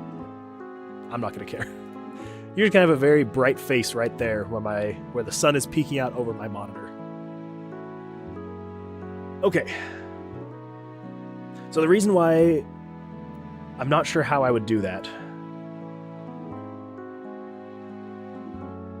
is because each dice is not necessarily... So with the way RPG Maker works, it's not necessarily spawning an entity every time it spawns a dice, so I can't assign a variable or a value to it on an individual level. So it couldn't... So doing like the whole one-time use thing wouldn't... It would unfortunately not work. I wouldn't be able to do it, at least not the way that I have it set up right now. Tea has been made. I'll keep the stream open and do a lurky lurk. I like it, and I appreciate it. Hopefully that tea is good. Do you have a specific type of tea that you like?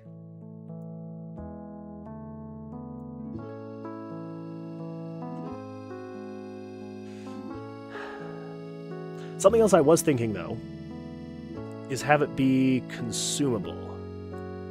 Yeah, the more I see this engine, the more it seems like voodoo magic. Yeah, it's...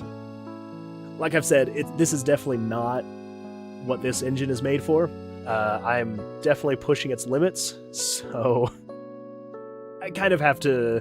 There's a give and take, you know. There's some things I know that I can do and other things that I'm like, well, I know that I can't do that, so I have to find a solution around it. So, what we could do,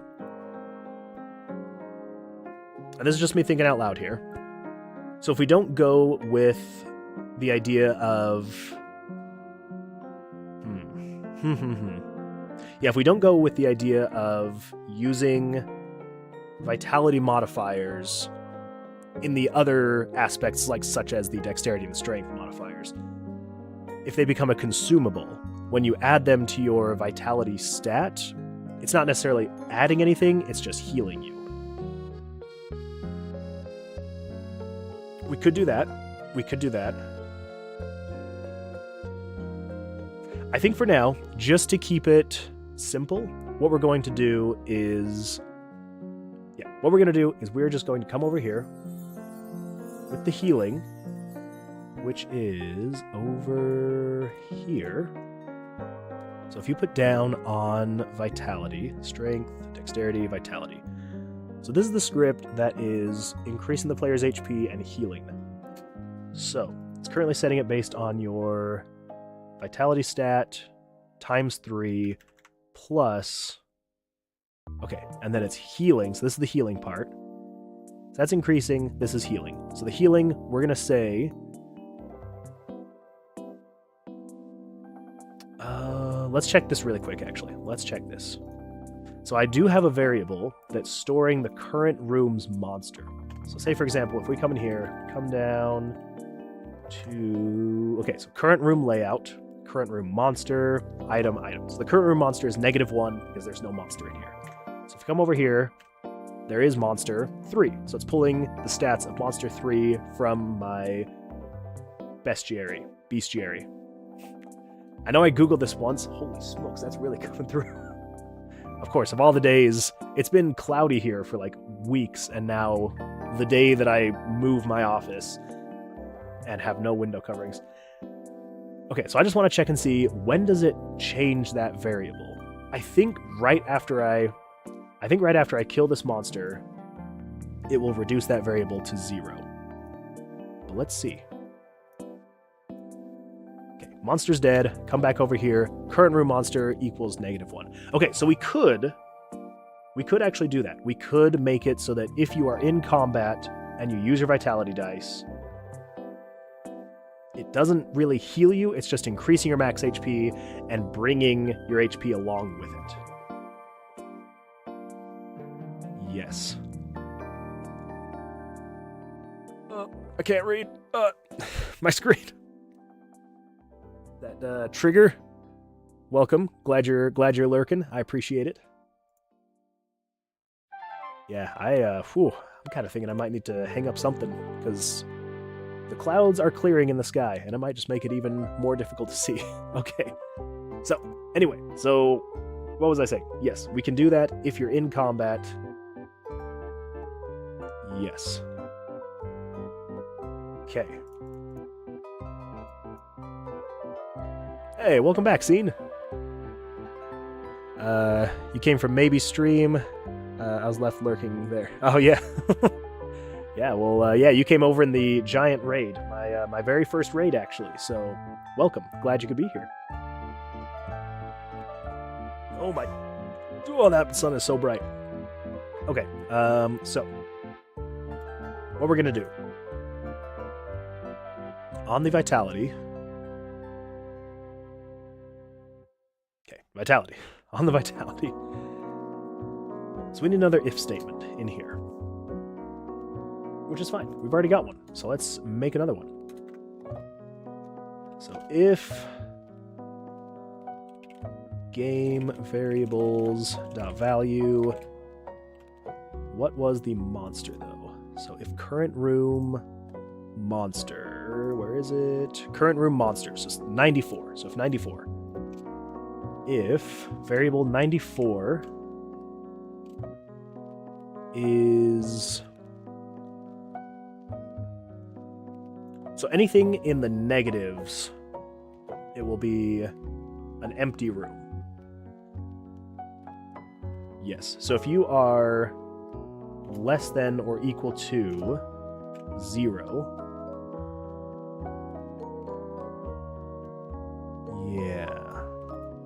Yeah. So if you're equal to or less than 0, then we're going to do the healing. So this is the healing times 2. Do we want to do healing times 2? So like if you pick up a vitality modifier that's equal to a 1, it will heal you 2. It'll increase your max HP by 1 and heal you by 2. If you pick up one that's a 2, it'll increase your max HP by 2, heal you by 4, so on and so forth. So we could either do that, so you get boosted healing when you're outside of combat, or it could just heal you fully. I think I'm leaning towards just the boosted healing. Yeah, let's just do the boosted healing for now, and we'll see how it feels. Balancing will come later. There, and then we do... Actually, let's do this. And then else...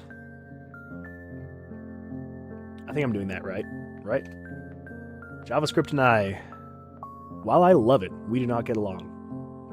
JavaScript is one of the reasons I dropped out of college. If we're being completely honest here. Excuse me. Yes, so if 94 is less than or equal to 0, then else... I just need to pull this up really quick. I know that I know it, but I want to make sure I'm doing this right. Yeah, then you can just do else. Okay, so that's all we need. Else do... Ooh. Come on, there we go. Else do this.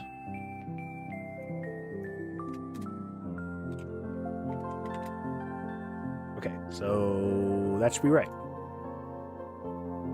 So if there is no monster in the room, heal the player with the modifier ×2. If there is a monster in the room, though, heal the player, but not ×2. Yes. Okay. That should be what we need. So then let's copy that, and then we need to paste here as well. So there's 2 spots where it's checking, so we just want to make sure that the script is correct in both places. All right, let's go.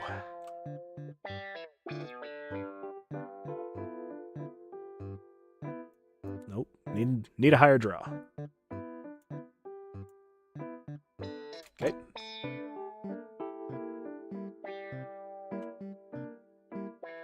Nope.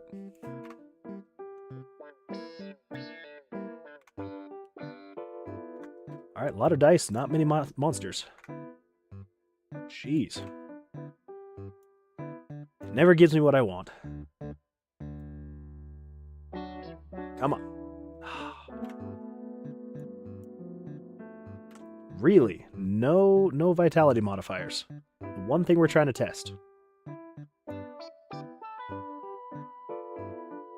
Okay. Come on.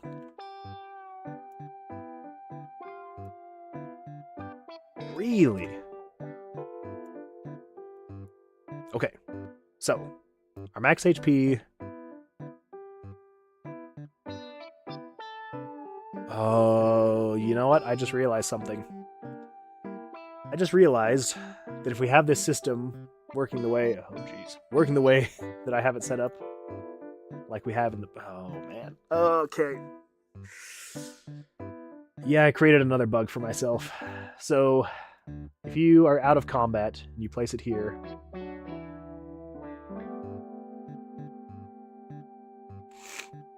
Or I can just mess up the script altogether.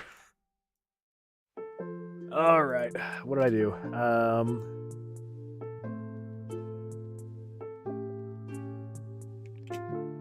Yep, that would do it. That would do it. Gotta include that. Again, JavaScript and I, we are enemy friends. I'm indifferent about JavaScript. It's great. It does its job, but whew, there are so many little things. Okay. All right, here we go. Let's pick that up. Let's go into combat. Let's hurt ourselves on purpose.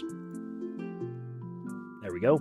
So in combat, if I put that here, okay, so it increases my HP by 1, but it also increases my max HP by 1. So it's like not technically healing me, but it's giving me more health. Then I can take it off.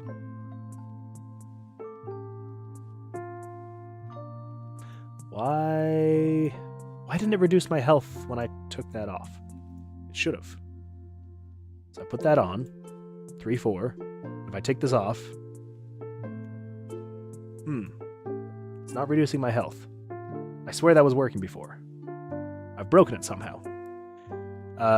Force and Sunlocked, welcome to the stream. Glad you could be here. Yeah, sorry. Again, I can get a little distracted and forget about chats sometimes. Alright, so we're gonna have to figure that out, but for now, let's give this a try. So let's leave that there. No, let's take that out. Let's have the monster attack me intentionally twice, because in combat, it should only heal me 1. Okay, still, perfect, good. But then if I take that out, Yeah, so it should be decreasing my HP by 1.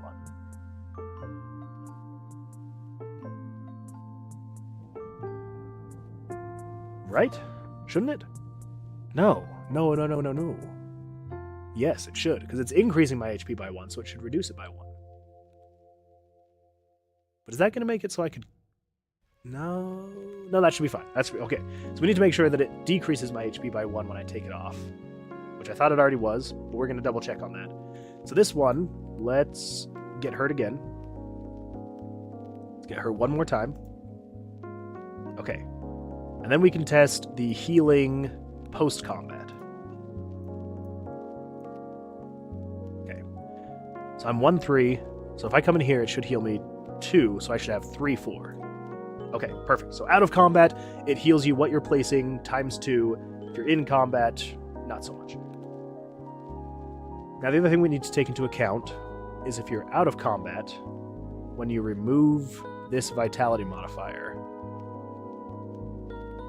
it needs to reduce your health, because it's not right now. Which, for the most part, is fine.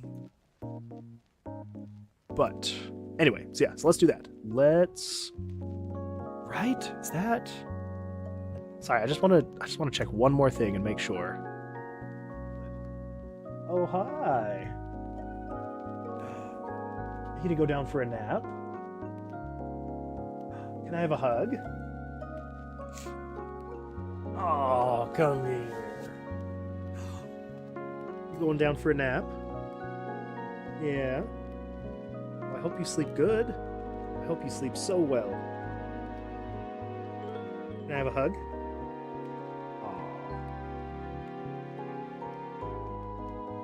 Okay, you go be good, okay? Go take a good nap.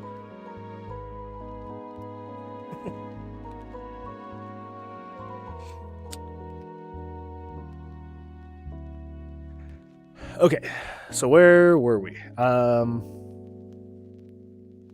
Yes, the HP. When you remove it, it needs to be decreasing your HP. Let's find out why it's not. So in here.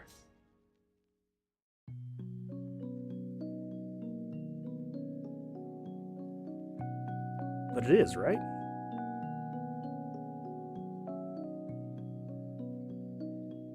Hey, Tossin, welcome back. Okay, so it is decreasing already. Well, actually, maybe it's not. Did I change that so that it's not decreasing? Yeah, have a good night, Tossin. Glad you could be here. Yeah, I'm sorry that I streamed so late for you. I might change it so I'm a little bit earlier in the day. Or morning, so that's earlier in the day for you. But yeah, hope you have a good night, and yeah, thanks so much for joining.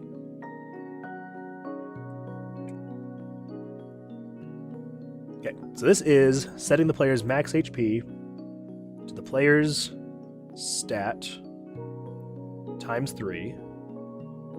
And then this is changing the player's... Okay. And then this is reducing the player's current HP to that -3. I start at 11 p.m. every day. Yeah, your 11 p.m. is my 10 a.m., so kind of doesn't line up super great, but I might do a little earlier. I might maybe change and start doing 9 o'clock instead of 10, so at least it'd be 10 p.m. your time instead of 11 p.m. Yeah, we'll see. Okay, so I think I need to move this, because this is reducing too early now. So let's do that.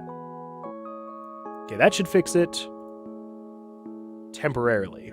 So when you remove that stat modifier, it should reduce the HP. But let's see. Okay, so 4, 3, 4, 3, perfect. So then, let's go into combat. I can't hear you because you have mute on. That child was adorable. Oh, you can't hear me? Check, test 1, 2, 3.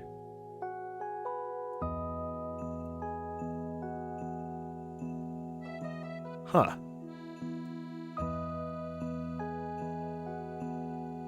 I think I can hear myself. Do you hear the music?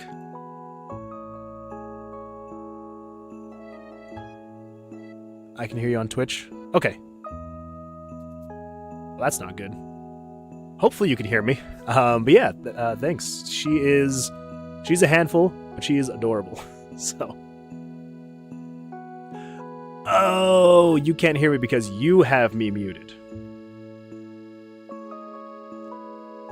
As previously stated, on stream, IQ drops by about 20 points, so I read that wrong. I thought you were saying that you couldn't hear me. We're just going to pretend that didn't happen. It's maybe who turned down the volume. Yeah, that's my bad. That is my bad. Okay. So, let's intentionally get hurt. There we go. 2, 3. So if we're in combat, we put that here. I should be 3, 4. If I take it off, it should go back to 2, 3, 3, 4, 2, 3, 3, 4. Perfect. Okay. Now, we need to have an if statement because if you are taking out the dice... Here, I'll show you. So we go through combat, right? So if you're in combat, you heal 1, but it also reduces by 1. So if we go here, let's kill this guy, yada, yada, yada. This is where I inform you I am taking away your reading license. I know that is very tough for me to hear, but I guess going forward I'll have to hear a lot of things because I won't be able to read anymore. No, I feel like I need to adjust my setup a bit because I've got my microphone right here, right? And it's like perfectly covering my Twitch chat. So I have to like lean forward and I'm like looking over it. So yeah. I've had that so many times though. I've like been reading what people have said and I've thought that they're saying one thing and then completely something else. So it's probably best that my reading license gets taken away. At least on words with more than 5 characters. So, when you're outside of combat, it should heal you 2, which it will. Kablam. But, if I take that away, it's only taking away 1. We will call this streamer Brain. I had to do a double take because I was like, wait, did he say Brain or Brian? Thank you. My name is Brain. A little bit of an inside joke with Brain Brian thing. Yeah, so not going to make sense to anybody else. Okay, so we need that if statement. Let's come in here. Page 3, coming down. Hi, Brain. My name is Pinky. Well, let's take over the world together. I feel like we'd be a good duo. But only at nights. Only at nights. So we need this if statement. Yes. So let's come over here. So when you pick up the dice, right here. So this is what's reducing the player's HP. So we need to replace this then? Yes. So we're replacing... There we go. That was weird. We're replacing this code with this if statement. Yes. So let's put that there. So if you're not in combat, then we want to reduce the player's HP by that times 2. And if you are in combat, reduce it by 1. That way you're not getting any cheating going on. Not cheating, but like gaming the system, we shall say. So, in here, let's see if we can kill this guy. Let's get a vitality modifier. Of course.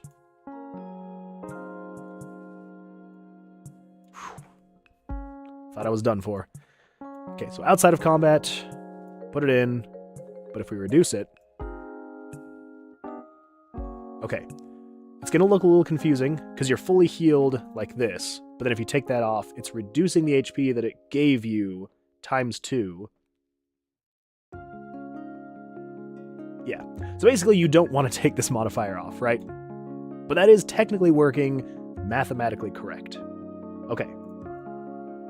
So let's try this then. So if we do this, it should set your HP to 3, max HP to 4, because it's only healing you 1. reducing by 1, healing by 1, reducing by 1, healing by 1. Perfect. Okay. I don't want to celebrate yet, because I just want to test one more thing. I want to reduce my health one more time. There we go. 1, 3. Please don't die. I need to test this. Oh, there we go. Blackjack. Okay. Okay, let's test this. It should set my HP to 3 with my max HP to 4. We can celebrate now with the blinding sun. We can celebrate. Okay, that's working. For you. That was so much fun. So, what that means is, in combat, this reduces by 1, heals by 1. So if you have other dice down here, you can increase your max HP, which will increase, in turn, your current HP by 1. So you can increase your HP, but you're not actually healing yourself. The only times you're really going to be healing yourself is outside of combat. Yes. Yes. Outside of combat. Which I think should work fine. Yep. So if I took this off... Oh, crap! That's what I was worried about.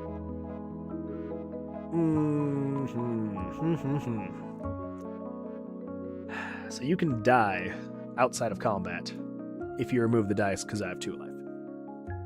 Crap. Man. Alright. Retract that celebration. That was a premature celebration.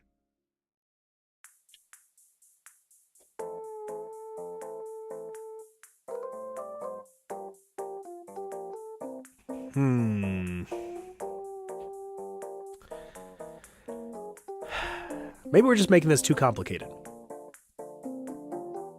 I think we're just making it too complicated, and we need to simplify this thing. Yeah, let's just simplify it.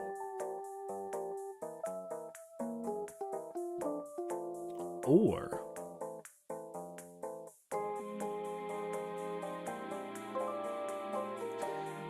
I think we've spent a little bit too much time on this, so here's what we're going to do.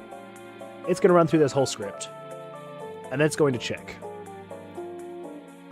If the player's HP...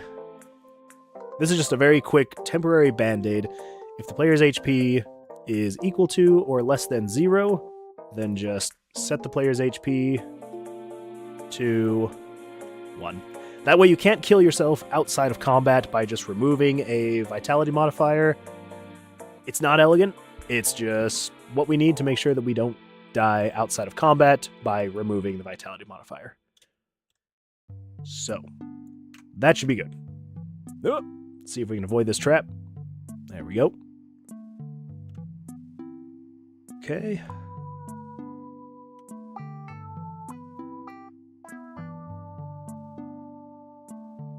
Oh my gosh.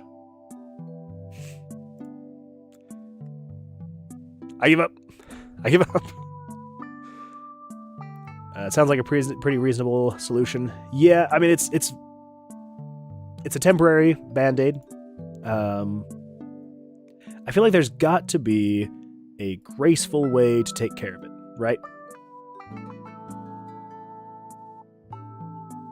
Oh, that's another issue. That's another issue.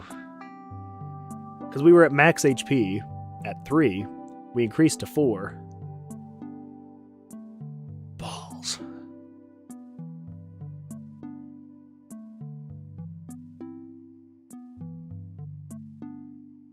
Okay, well, this is something we're going to fix later. Here's what we're going to do. We're going to add this to the to-do list. Fix how HP works and heals. Eventually, one of these days, we're going to fix how it functions. But for now, we're going to call it good. The only reason why we're running into this issue is because we are trying to make it so you can remove stats. Yeah. So that's the only reason why this is an issue, but it is an issue, because we do want to be able to have you remove the d20s from your stats. So let's just continue on. We'll keep making it so you can remove the stats. So, let's come here. Unless you have the health, once you put the die on, overwrite the player health. So if you had 2, you plus 2 and stop at max HP, so 3. and your new HP is 3. So even if you remove the die, you have 3. Yeah, we could do that. Because, yeah, it would just basically be when you add it, you heal fully.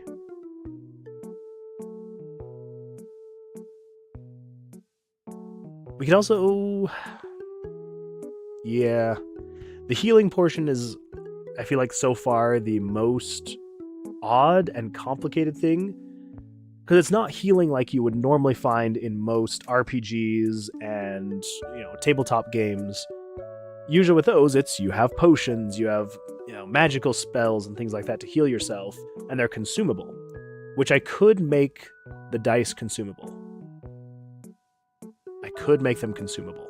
The reason why I haven't is because I wanted them to be temporary stat boosts.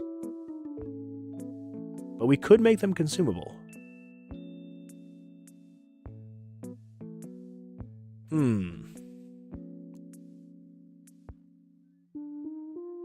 If we made them consumable,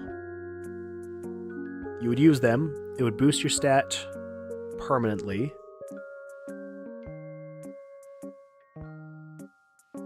We might do something like that, where it boosts your stat. If you take it away and it minuses 2, then you would be below your original HP of 2. You would actually be at 1. And then if it makes it below 1, then it should stop at 1. I was also thinking consumable, but wasn't sure that was your intent. Yeah, I mean, the intent behind it. So, as just a really quick showing everybody, for anybody new. So, if we open up Tomb of Versilius. So, this is originally... Nope, that was the remake I started doing.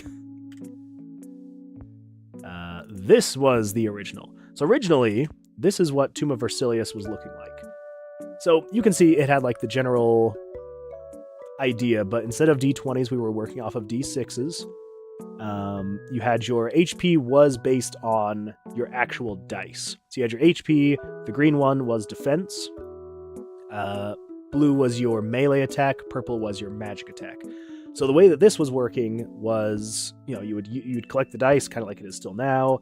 You would put them in your different stats, and then depending on how high... But they worked as consumables, right? So when you got hit, it would hit your defense first, and then it would hit your HP. If your HP reached 0, you were dead, right? And so the way you would heal is you would just move the dice to your HP slot. And so that's why I'm kind of running into issues with the way that it's being built out, is because I'm building it almost exactly how I had built it out originally with the D6s and all of this stuff. The issue is that I have added an HP bar, which kind of defeats the whole thing, which is why I decided to have traditional stats like your vitality, your dexterity, your strength that could then be also modified with the dice. And so that's where I'm running into issues, because I had a healing methodology established before, which was you want to heal, just add to the dice. But I was like, we're running into limitations because you can only make a monster so strong. If you can only have a max of technically 12 hit points, your defense and your HP, you can only have a monster do so much damage. And so the bosses, I was like, this is going to be very limiting, because even the smallest of monsters are doing 1 damage. So even if you're completely maxed out, that's 1/12 of your hit points being hit by the monsters. So... Anyway, so that's why we're running into these issues, is just because I hadn't really fully thought about it before adding the HP bar, and now I'm kind of like, I'm trying to hold on to these old ideas with the HP bar, but we might just need to separate from those older ideas. Maybe.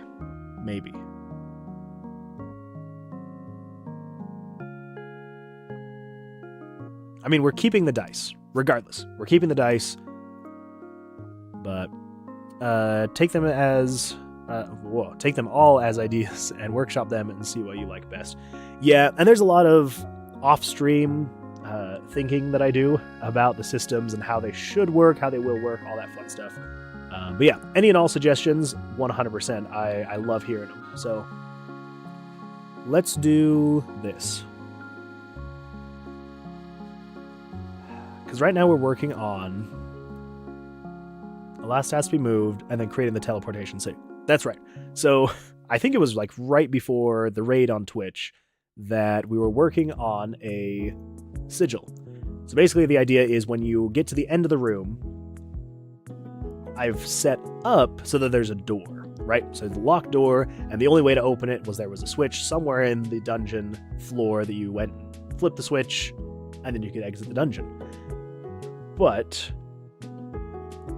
I'm thinking I want to make it a bit more magical feeling other than just, oh, you opened a door, you're walking up some stairs to the next floor, or you're walking down some stairs, whatever. And I was like, I want something a bit more magical feeling so that it's like there's a magical sigil that will teleport you to the next room or the next location, whatever that may be. And then someone yesterday, I think it was yesterday on stream, it may have been in one of my shorts on YouTube, but someone suggested, they were like, well, what if you have, to unlock the door, you use some D20s, right? So as you're going through, you have to find specific D20s to put into the door to unlock it. And I was like, I like that idea. The problem is that the randomization in the dungeon could make it so that you don't find what you need, right? And I don't want that to happen. So I was like, okay, well, what if it's just any type of dice that you would need? You would put in the sigil, it would activate it, and you could then leave the floor. Yeah. But then I also started thinking, kind of like how this older version of the game was working, you had your quests. Slaying monsters, exploring rooms, things like that. And so as you completed the quests, it would then unlock the sigil. So like, say for example, this sigil will only unlock when you've killed 4 of a specific monster. So you got to go through the floor, find those monsters, kill them, yada, yada, yada. So that's kind of the issue that we're running into, is just trying to figure out the best mix of fun, fair, and making sure that the RNG doesn't just completely mess up your whole run. So, very intrigued by the game, and everything's such a nice mix. Thank you. Yeah, I appreciate it. I want to try and keep it simple, but also have it be fun too. Which is why I don't want to have any systems that are too complicated and just annoying to learn and figure out. I just want it to be, you can jump in here and be like, it's blackjack, it's D20s, it's monsters. Let's do it. So, okay. So let's do this. Let's take a look here. I think I'm just going to finish building out the systems that allows you to move the D20s from your stat modifiers. And then we'll figure all that out. So for now, let's just reset the HP, all of this stuff, because right now it's working, but it's not working, right? So when you pick up the dice, just for simplicity's sake, let's get rid of this if handler, and we're just going to say set player's HP, set the player's HP to player's max HP. So when you take off a dice, it just reduces it to whatever the max HP is. So right now it's going to feel a little cheesy, but we'll get there eventually. Okay, I'm just making sure we've got enough. 1, 2, 3. 1, 2, 3. Okay, so we've got one too many parentheses. And we'll get rid of this if statement completely. Reduce that. Okay. Yes, that should be right. So now it should just, when you take off the dice, it reduces your max HP and then just sets your HP to that. Yeah, that should be right.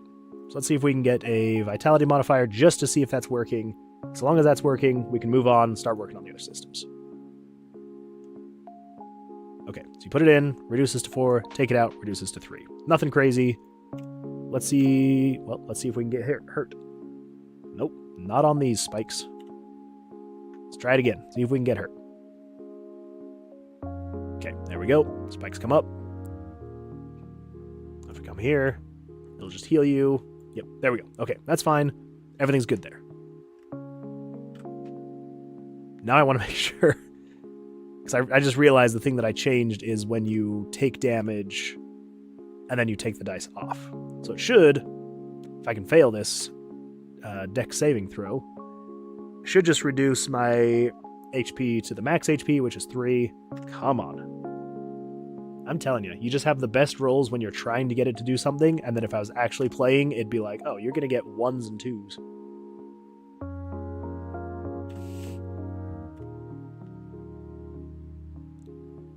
Oh my gosh. Come on. Come on, please, please, please, please. This is ridiculous. I just want to test the HP. Hurt me. Okay, that's it. We're out of here. We're going to go find a monster. Okay. Okay, there we go. Hit me. There we go. We'll take this guy out. I guess we can test combat too. So you take it off, 3, set it up, goes to 5. That's fine. That is fine. Okay, perfect. So let's continue making it so you can pick up the other stats and move them around. So we need this guy, paste it there. Let's come over here. Let's grab these coordinates. So if you click anywhere within 180, 212, 180, and 212, and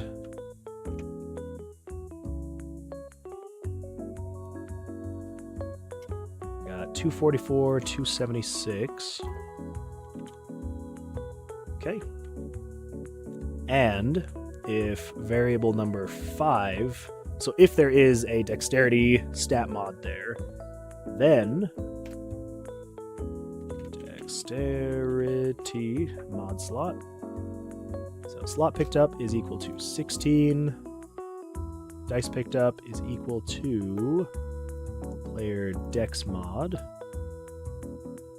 Dice picked up type is equal to 2, because the dex is type 2. Okay. I don't think we need... We shouldn't need that script. All we need is control variables, set... Well, actually...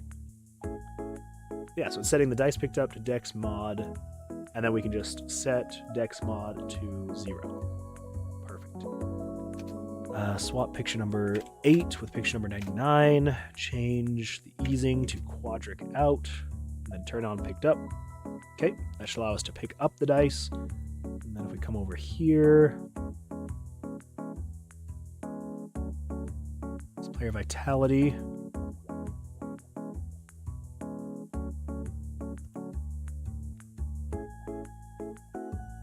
Okay.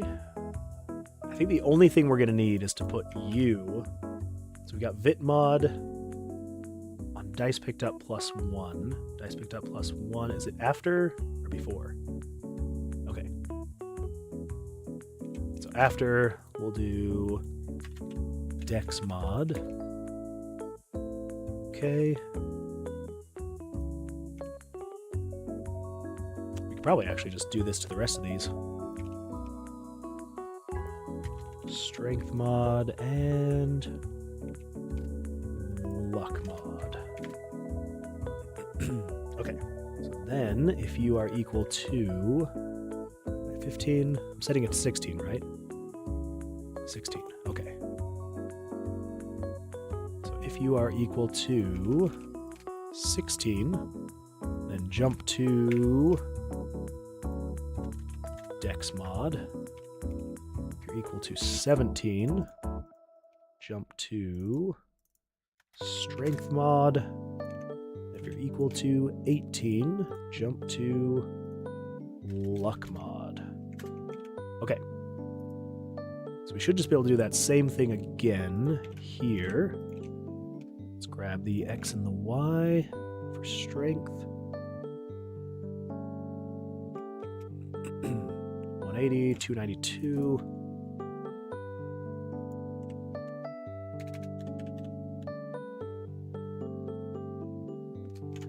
Got 244, 356. 244, 56. And if variable 6 is greater than 0, we're going to do strength mod slot. Picked up is 17. Dice picked up is equal to attack mod. Dice type is 3. Player strength mod or attack mod is equal to 0. Swap layer 9 with 99. Set 9 to quadric out. And turn on picked up. And last but not least, we've got the luck dice. That is 180, 372. Oop.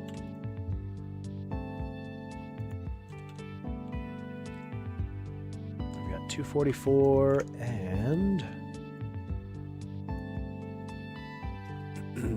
244 and 436. And if 7 is greater than 0, this is the luck mod slot. Set it to 18. Set the luck mod dice type is 4. Luck mod is 0. Swap 10 with 99. 10 is quadric out. There we go. Okay, so we should be able to pick up any of those dice now.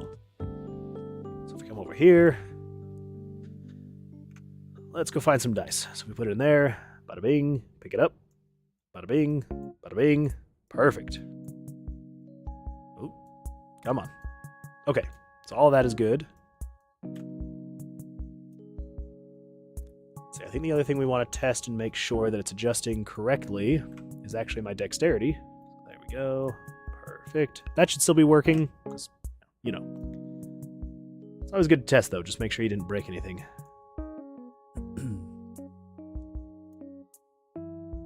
Jeez. Unlucky. There we go. Unlucky and then lucky. Go. And then very unlucky. All right, all right. Let's try this again. Let's make sure we don't get as unlucky. Okay, there we go. Pick it up, move it, pick it up. There we go, there we go. Perfect. If I leave, kill you. There we go. If I come back, still there. Perfect. My attack is 3. That's what we want to see. If we reduce it, it goes down to 1. Okay. Now, something we could do, maybe. I don't know if this would be annoying or not, though. We could make it so you can't adjust your stats. Because the stats are kind of like your equipment, almost. We could make it so in combat you can't adjust your equipment. That could be a solution as well. It does, however, make it so you can't really heal.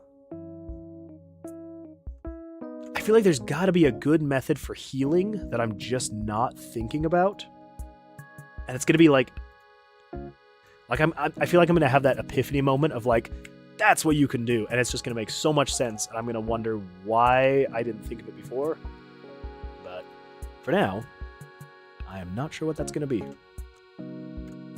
Okay, let's see if we can find a trap so we can do a dexterity saving throw. Or we're just going to die again before we can test everything.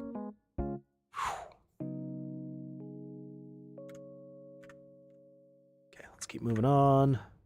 There we go. I would like to find another...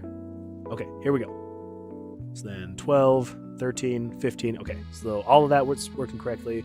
Okay, so at this point, you can now remove dice from here. Which is exactly what we need. So, perfect. Awesome. Okay, so at this point, I think we can mark that off as... Okay, there we go. So this is how the old exit actually used to work. So you would find the room with a switch, you would step on the switch, and now the door is unlocked. Somewhere, wherever that thing is at. Wherever the door is at, up toward the top usually. Okay. Yes, there we go. So that's how it has been working. But... what? Core -1.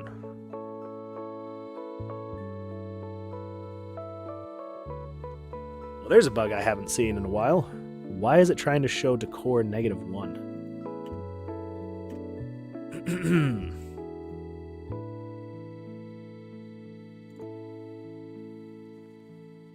What?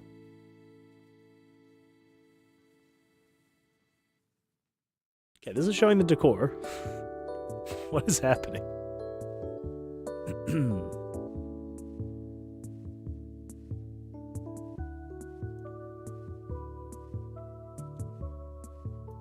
I think the player location is not equal to switch in room X. I think this bug is specifically from... because we ran into so many issues when we introduced the door and the switch. But if we...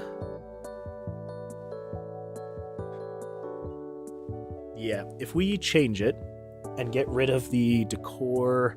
I mean, if we get rid of the switch and the door, which I think we're going to, that should resolve that problem. So, yeah, that was an error we were running into yesterday, but if we get rid of the door and the switch, which I think that's what we're going to do, it should get rid of that.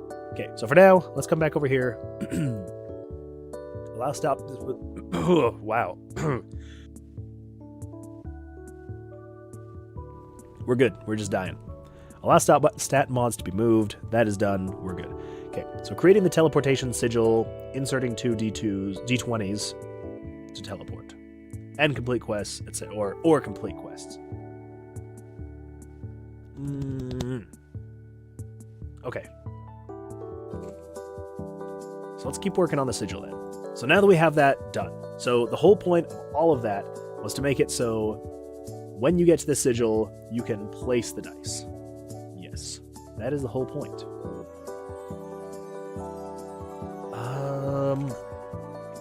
Really quickly.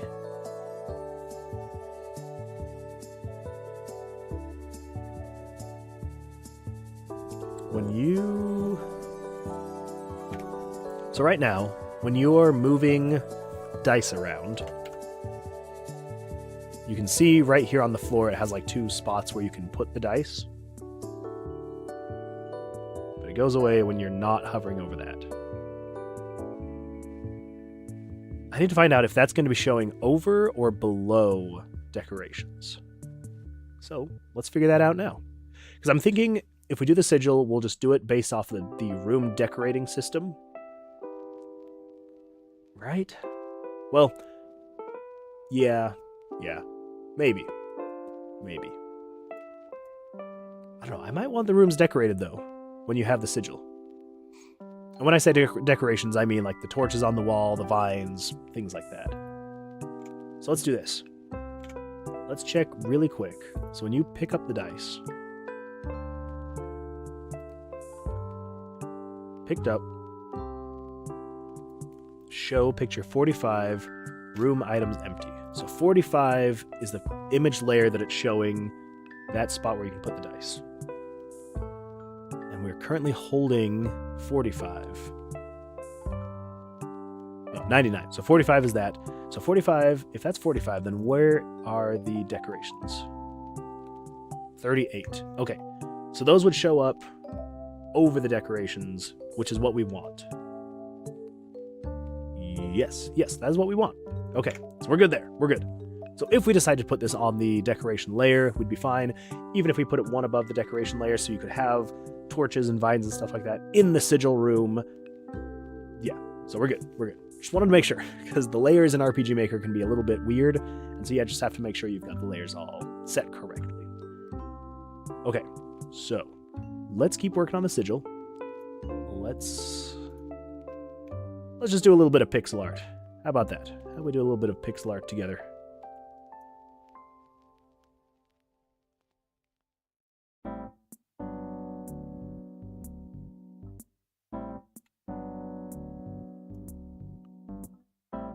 Might actually turn up the music and we'll just vibe for a little bit. How about that?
I'm trying to figure out, because I want to do some type of like pattern in here, but nothing too crazy. So that's what I'm trying to figure out right now.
That kind of looks sigil-y, right?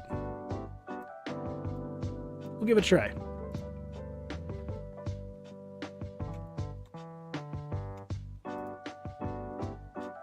Yeah, I'd say that looks alright for now. It's not like the most amazing thing in the world, but I'm not a pixel artist, so I'm doing what I can with what I got. So then, the idea would be...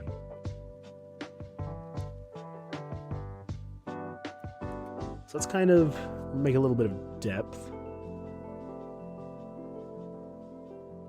A couple different shades of gray. No. So then the idea would be, when it's finished, you would need some specific type of dice, right.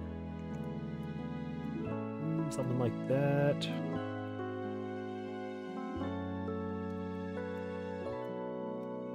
More people, yeah. We've got quite the stream today. It's a good time. Well, I'm having a good time. I hope everyone else is having a good time too. Okay, so maybe if we go darker on the edges. No, darker here. is the struggle with working with 5 colors, well, 5 variants per color. You're very limited, so you have to be very careful on what colors you're using, because you want things to be able to pop, but you can't have too much. So we're just working with grayscale on this, because grayscale is going to be, it's not active. So let's do this. Let's fill all these back in. Okay, so the lightest, I guess we could use the lightest. And the next dimmer. Okay, so that's the line, so we can't use that. That's the floor color, so we can use it. Maybe. We actually could possibly use that.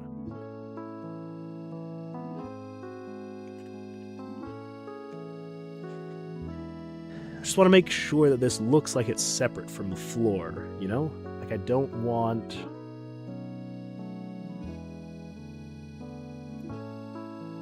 But I also don't want it to blend in with the background, which is just complete blackness. So if we go lightest on the outside, comes in dimmer, a little bit dimmer, but maybe a little bit dimmer here? No. So maybe we go in reverse. That.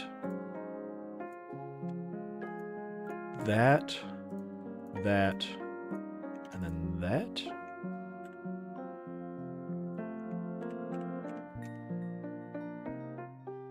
No. So let's just go back to using the brightest for here. I think that's good enough. I think that's good enough for the sigil. So let's... It would look better if I got rid of those, though. Yeah, that looks alright. That is the ups and downs of pixel art, especially when dealing with pixels so large, is that every little pixel can be very important, and so if you don't get them quite right, it just doesn't work. Let's see here. Okay. Yeah, we'll call that good. So the dice will show up there, which I think is fine. It's kind of centered on it. Doesn't look too bad. Okay. So let's hide that. Let's resize that to 400 so that's the correct resolution. And we're going to save this in here as a PNG. Should we just call this decor? No, because we want this to be decorated. So we're gonna call this sigil. Yeah, sigil. No, we're not just gonna call it sigil. We're gonna call it sigil inactive. That way we know it's the grayed out version, because we will probably eventually have the sigil be, when it's active. I think we might use purple, though. So let's hide that. Because then my thought is, so the lightest here. Let's also do that. And then next dimmer is there. What is happening? Okay, so it actually is. Wow, there's just not much difference. So we'll go dimmest there, you there, you there. That's right, because we're not working with grayscale, so we can have a little bit more contrast to the colors. Yeah, something like that. So then that would be the sigil when it's active. Which we might actually then just use a lighter gray for the lines. Ooh, nope, not that light. Still probably a little bit too light. But then I think that's the floor color, so we don't want to use the floor color. So we do want one lighter.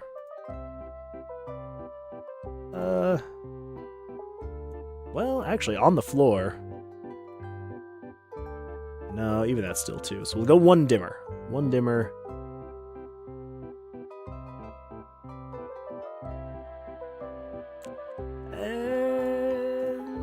Yeah. I don't know. Maybe we'll just leave it at that color. So then we'll do sigil. Call this sigil active. Okay. We'll call that good for now. Okay, there we go. All right. So that means, so we've created the sigil art. Now we need to make the actual sigil itself. So let's do this. We kind of need to also delete the current exit system. So let's move that in here. When exit is closed and there's a monster, it doesn't... Okay, so that's going to be canceled because we're not going to have the same exit.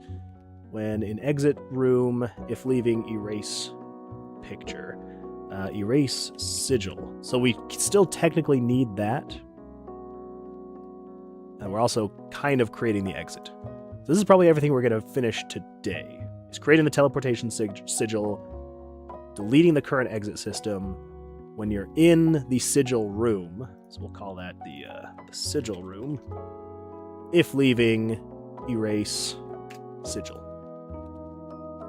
And then we're also finishing creating the exit sigil. So we'll go with that. Okay, so first things first. So we're going to use a lot of the same code that we used yesterday. So over here in the common events, this is where we're spawning the dungeon, right? So it creates the map for the player, and then this is setting every individual room. It's telling it what layout it has. So for anyone new, I'll just show you really quick. So we've got the rooms right here, right? So these are the images of the room. It has every possible combination of direction you could go. So what we need to do is after it sets every room, all the rooms layouts, right? So it sets all the layouts for every single room, and then this is creating the exit, which we don't need anymore. So we don't need create exit. We're just going to use the create exit switch, which is going to be the exit sigil. So let's do this. It always hurts me to delete code, but if I made it once, I can make it again. So delete that. So create exit sigil. There we go with a double enter. I need to fix my keyboard. It keeps double pressing buttons and I don't like it. Okay, so loop. Random card face. So this is just picking a room between rooms 13 and 48. Which is fine, except for we want the sigil to be able to appear anywhere. So anywhere within these rooms, minus the room that the player is starting in, right? So if you're starting in this bottom right corner, we don't want the sigil to spawn in there, obviously, because that's where you're starting, but I'm totally fine with it spawning there, or the room over, whatever it is, or it can spawn all the way up here. Who knows? So what we need to do is just say, set a random number between rooms 1 and 60, so it can be anywhere in there. And then we're going to do control variables. So variable number 97. What is variable number 97? 97 is movement direction. Yes, that's right. Yes. So the reason why we're doing number 97. So we're doing 97 plus 36, which is the random card face, times 4. Which I know sounds very weird, but the reason why I'm doing this is because it's basically saying so 97, 98, 99, 100, 101, which is the room layouts. And then it's doing every 4. So basically this is saying, hey, is the variable that you just set. So if you say, let's say, for example, this picks a random number between 1 and 60. Let's say it picks room number 12, right? So it is saying, okay, is room 12 a room? If it is, we can proceed. If not, like let's say, for example, it picked this room right here, which would not be a room on the map. The sigil can't spawn here because there is no room. Loop back, do that again, and then come talk to me when there is a room.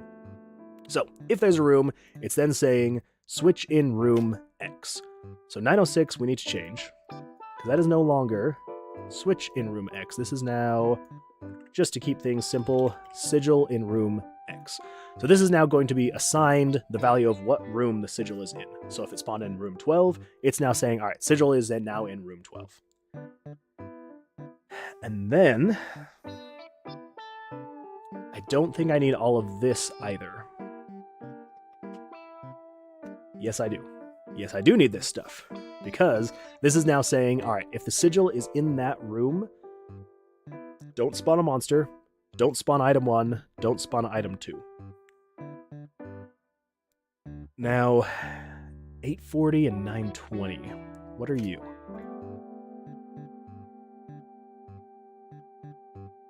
Wait, 840... Crap. Yes. Okay, so variables... Okay, so 840 plus 906. 906 is the room the sigil is in, correct? 906, okay. So it's 840 plus, so if the sigil is in room 1, it's now saying room decor 1 is setting it to -1. And then 920 plus that, which is the room trap. Okay. So then these last two are just saying, don't decorate the room and don't set a trap in the room. But we do want it to still decorate the room. We do still want that. So let's get rid of this code. We don't need that. So let's just comment that out. Room decor. Okay. So that's commented. Wait. We need to do that. Through that. Okay, so that's just commenting out this line of code. Okay, well, that through there. Okay. I mean, I think the double slash is also just comment out this line. I cannot remember the way that JavaScript does that, but I know that that's how you comment out from A to B, so we'll just stick with that. And then say, don't spawn a trap. Perfect. And then it breaks the loop, and then it finishes spawning the dungeon. Okay, so then what we want to do is over here, spawn sigil instead of switch. So if the player location is equal to sigil in room X, and if door open is on, door open is not going to matter. It will, we can use that same switch though. So if door open is on, show, let's see, picture number 38, that is still the decoration though, right? Spawn item 2, create decoration 38. Okay, so let's use 39. Image layer 39. Yes, so we're gonna want to use 39. Don't show the switch. We're gonna show sigil. What was it called again? Sigil inactive. So we're gonna show sigil inactive. 1, 640, show it there. Oh, we need to figure out the X and Y coordinates to show the sigil. So let's grab the images. Nope, over here. Let's center it. There we go. Okay, then we can move it up and down 16, so let's do 8. All right. Feels kind of big now, but we can rework it later. Okay, so what are the XY coordinates for this? That is 640 by 182. So close. Okay. Okay, so this is if the switch door open is on though. So we want sigil active. Yes. And then if it's not, then show sigil inactive. Got it. Okay, so yeah, so this is just showing the image of the sigil. There's nothing else going on there. It's just, if you go into the room with the sigil, it's saying, here's the sigil, and it's active or it's inactive. And that's it. Nothing else. Okay, so let's give that a try. Let's see what happens. We should be able to find the sigil somewhere.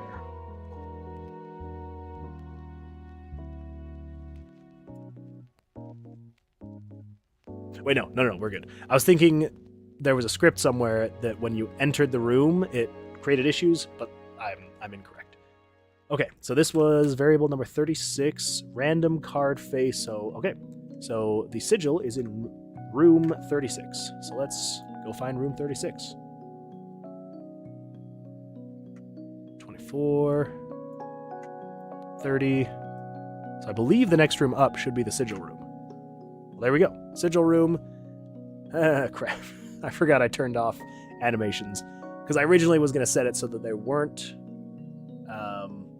decorations in the room with the switch. But now with the sigil, I'm totally fine with having animations and decorations and things like that. Okay. So, what are we going to do there? Let's do this. We need to make it so it animates again. So room decor animation, if stop decor animations is off.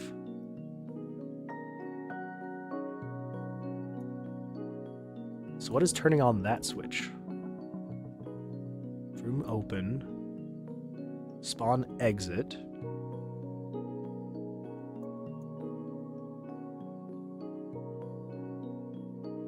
Wait, what? What is turning that on? Stop decor animations. So what is turning on stop decor animations? Is it in here? Stop decor animations.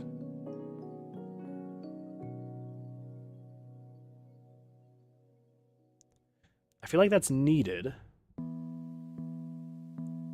But what would be... Oh, I think what is happening... So somewhere in here, I believe... Monster item... Turn on spawn monster... No.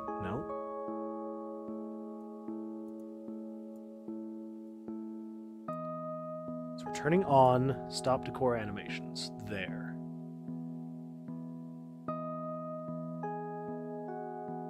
Turn on stop decor animations. So where is it turning off then?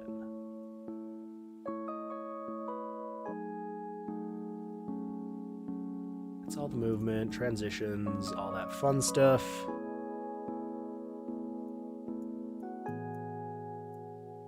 I do not for the life of me remember where I was turning this switch off. I mean, we found where it's turning it on, right? But what is turning off? Okay, so the reason why I have it turning on stop decor animations is because when you were moving through doorways, it plays that transition animation, but it wasn't... It was then playing the animation too early. So it was looking weird. So is it on the transition? Dungeon fog, POV transition. Turn off. Okay. So turn off, turn off, turn off, turn off. Okay, so you are turning them off. So is there something else then? Room decor animation frame.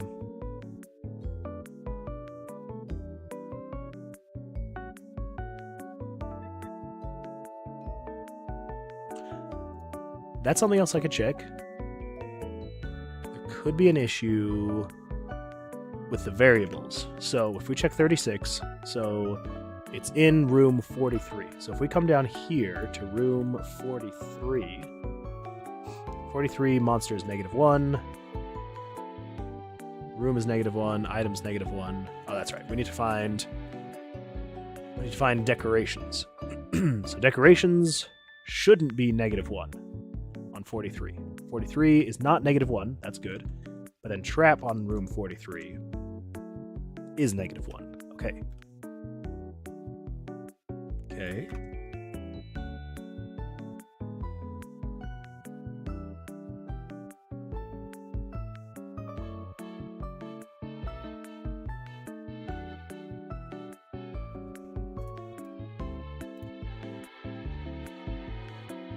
Okay, so we're going to room 43 just to test this to make sure, because all the animations are working correctly.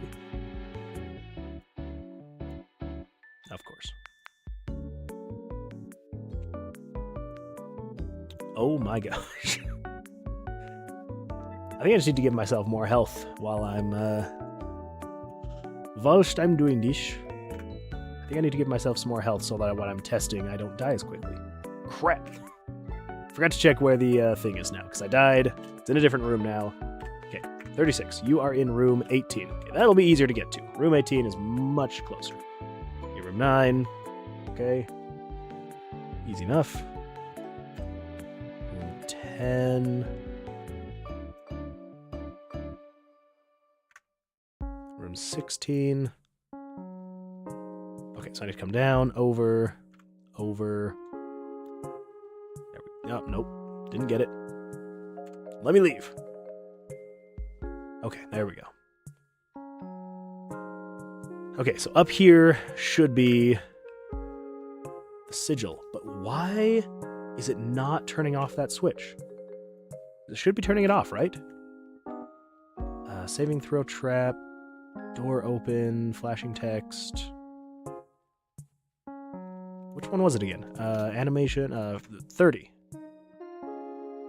Stop decoration animations is off. Okay. So let's check and see what decor we have in this room. We've got room decor in room 18 is 0.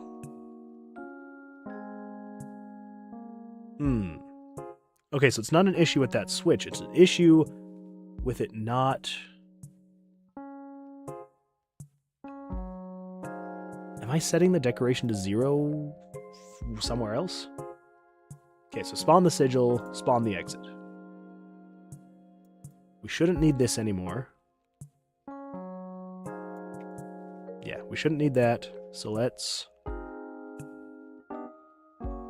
delete that. Again, hurts to delete code, but I made it once, I can make it again. Ugh, I've got to learn how to power through that better. Okay, so spawning the sigil.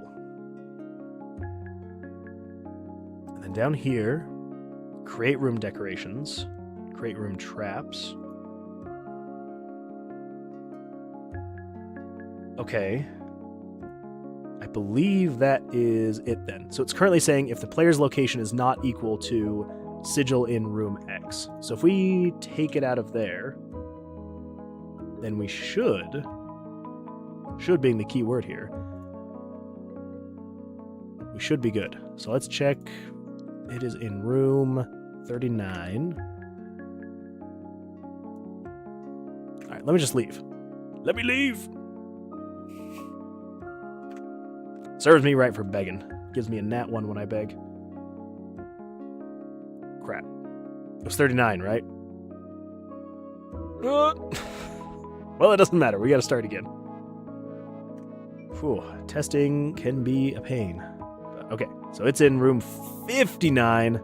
I'm not going all the way at the top. That is the end of the dungeon. That is like quite literally the furthest it could spawn from me. 48, still not a great spawn. Let's try that again.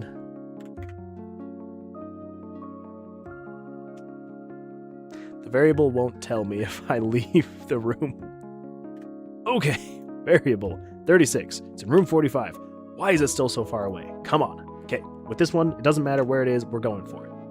36, you're in room 16. Okay, that's easy enough to get to. Room 16. Simple enough. Room 10. I need to stop hovering over draw and just hover over attack. That is the way I should be doing it. Don't be so quick on the draw. Okay, 16. Sigil is in here. Perfect. But is the decoration actually... Because it has spawned that same torch every time. I think there's something weird going on. So room decor 16. It is equal to 4. All right. So if I leave the room, there's still a torch. Come back, there's still a torch. Was there a torch here before? Okay. Well, that is very broken. Okay, first and foremost, we need to, when you move,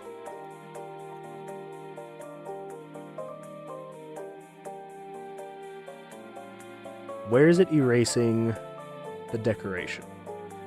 Is it erasing the decoration anywhere? It's got to be in the transition. So in transition, does that, shows the new room, turn on new room. Okay, so the new room. Okay, so then here is where we need to erase picture number 39. Is that what it is? 39? 39. Okay, so that is where we need to erase picture number 39. When it transitions, there we go. So erase picture number 39. Right here, 39. Right here, 39. And right here, 39. So that'll get rid of the sigil. Now, why is it not creating new decorations as you go from room to room?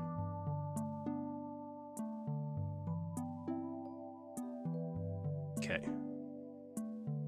So that's spawning the sigil. Uh-huh.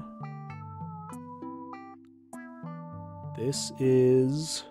If the room is empty, you have a chance to create a trap. That's a trap, not... Okay, that's a trap, not the decoration.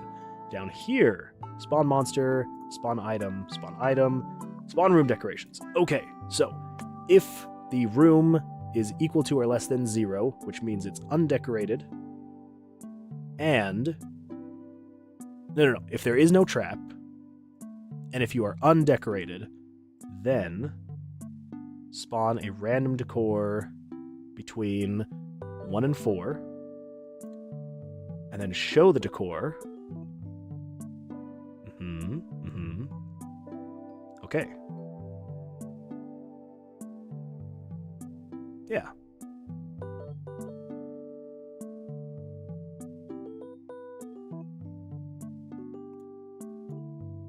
That seems like it was bugging out worse than that. So let's find out. So we've got a torch. I think I broke something else the other day. I don't know why I hadn't noticed until now. It's probably because I was just so focused on everything else. Everything is a torch. It is spawning a torch every single time. So I broke something. I have broke something horribly. So for anyone new... That is not how it's supposed to be. There's not supposed to be a torch every single time. Okay. What have we broken? Crap. Okay, so it obviously is not doing the correct thing here, right? Because this is setting a new decoration. Nope, that is showing the picture. This is setting a new decoration. So variable 840. What is 840? 840 is that, and then it's doing plus 100, which is the player's location. So if you're in room number 1, you're taking variable 840 or 840 plus X. So if you're in room 1, it should be changing room decor 1 with a random number between 1 and 4. Okay. So I think it's just not getting to this part in the code. So what is breaking it here? So if game variables value 920, so 920 is the traps, right? So if 920 plus player location, so 920, if you're in room 1, it's saying, so in room trap 1. So if room trap 1 is less than or equal to 0, which means there is no trap. So if there's no trap in the room, that's correct. Yeah, because if there's not a trap in the room, it should set it to -1. Okay. And then, if 840, which is room decor plus player location, is equal to 0. Yeah. So what is happening then? Are we even getting to this point? All right, let's just tell it to flash the screen when it gets to this point. Let's not have it wait, though, because I feel like that's going to break something. So if it gets to that point, which it should, in every room that we leave, it should get to that point. So let's see what happens. Okay, so it's getting to that point. But it's not changing the decorations. Why? So we're in room 2.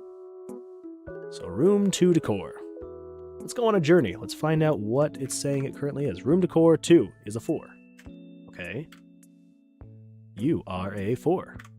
You are a 9 is a 4.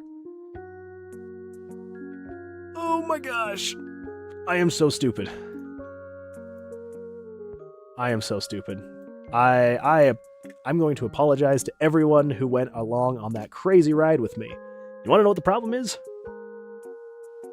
If you understand how to write a random number in JavaScript, this is not saying pick a random number between 1 and 4. This is saying pick a random number between 0 and add 4 to it, which is setting it to 4. So we need to say pick a random number between 4 plus 1.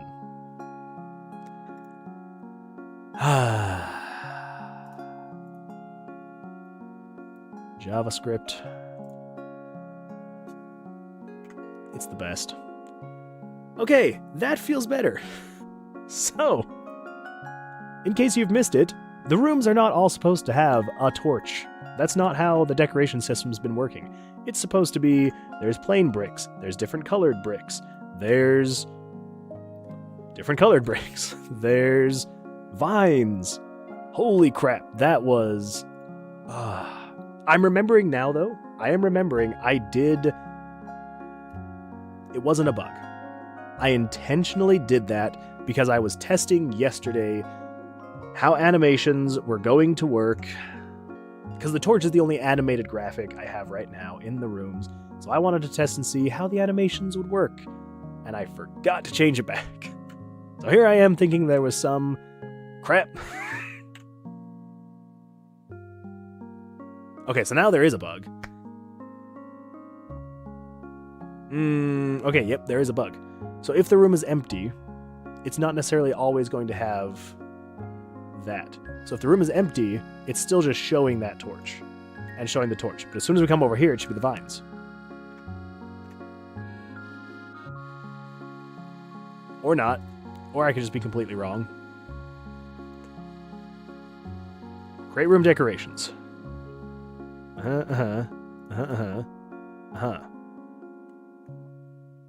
Game screen, show picture 38, decor plus 840.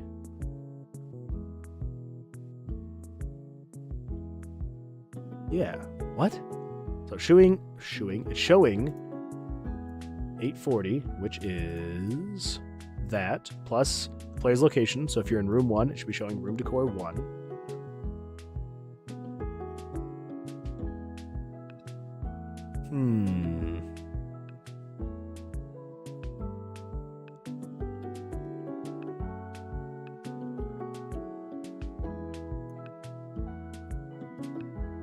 If you're equal to 4, if you're equal to 5.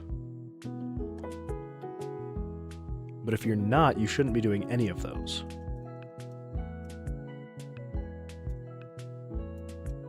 So maybe we just need to say, when it transitions, we need to erase... Let's erase picture number 38 and 39. And we'll just see what happens there.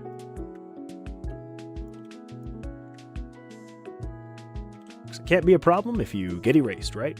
Right.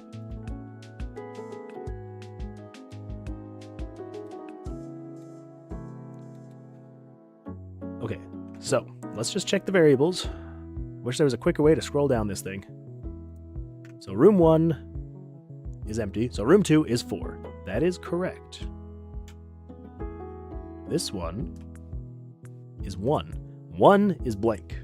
There should be no decorations in here, which is exactly what it is. So that's good. That is functioning how I mean it to. There we go. There we go. Okay. So if we come up here, room 9 has the vines. Which room 9 has 3 vines. Perfect. Come over here. Vines. You are 3. Okay. That's exactly how we want it. It seems like it breaks when I reach the torches, though. For some reason. Okay.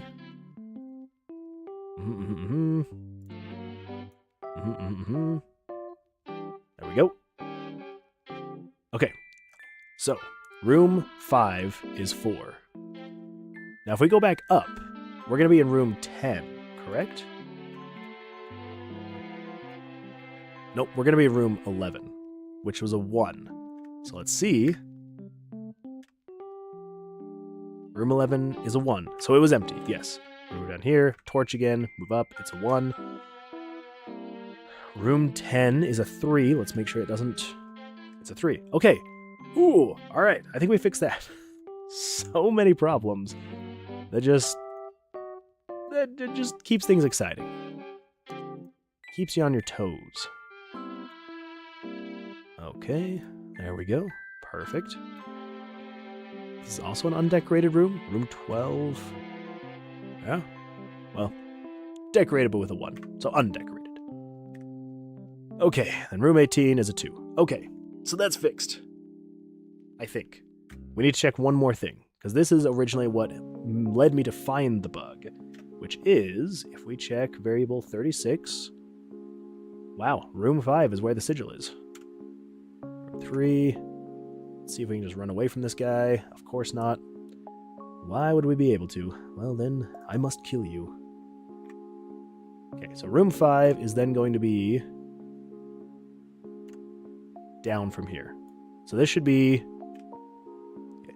And just making sure we have all of this correct, because I want to make sure the decorations aren't bugging out. Okay, so room decor 11 is a 1. Okay. And then room decor 5 is a 0. All right. So come down here. The sigil's in here. Room decor 5 is a 1. Room decor 11 is a 1. Come up here. Still a 1. Come over here. We got a torch. Come over here, we got nothing. Come down here, still nothing. Okay, whew, that was... Oh my gosh. That was a terrible bug that I had no intention of tackling. Well, I didn't know about it, so of course I didn't plan on tackling it. But I'm glad we figured it out. Oh boy, okay. We now have a sigil that spawns on the floor. Perfect. And then, if we come over here, we go up to the switches. Up. To the switches, and then we do door open, which we'll rename that eventually. If we come down here, the sigil's active. Woo! Okay. Perfect. Perfect. That is what we like to see. Okay, so. Yes. Good. Alright, so let's come in here. Delete current exit system. We've basically... I think the last thing we really would want to do is in here, we'll rename door open to sigil active. We'll just call it that. Okay. So we can say we've deleted the current exit system. When in sigil room, if leaving, erase sigil. Okay. And then we need to... I don't think we're going to get through this today. Creating the exit sigil. Yeah, I don't think we're going to do that today, creating the exit sigil. We're just going to... I want to check something, actually. Limited amount of monsters, autoplay, intro, room decorations, 3rd floor. Fix how HP works. So let's do... check and fix death variables and switches. So here's the thing.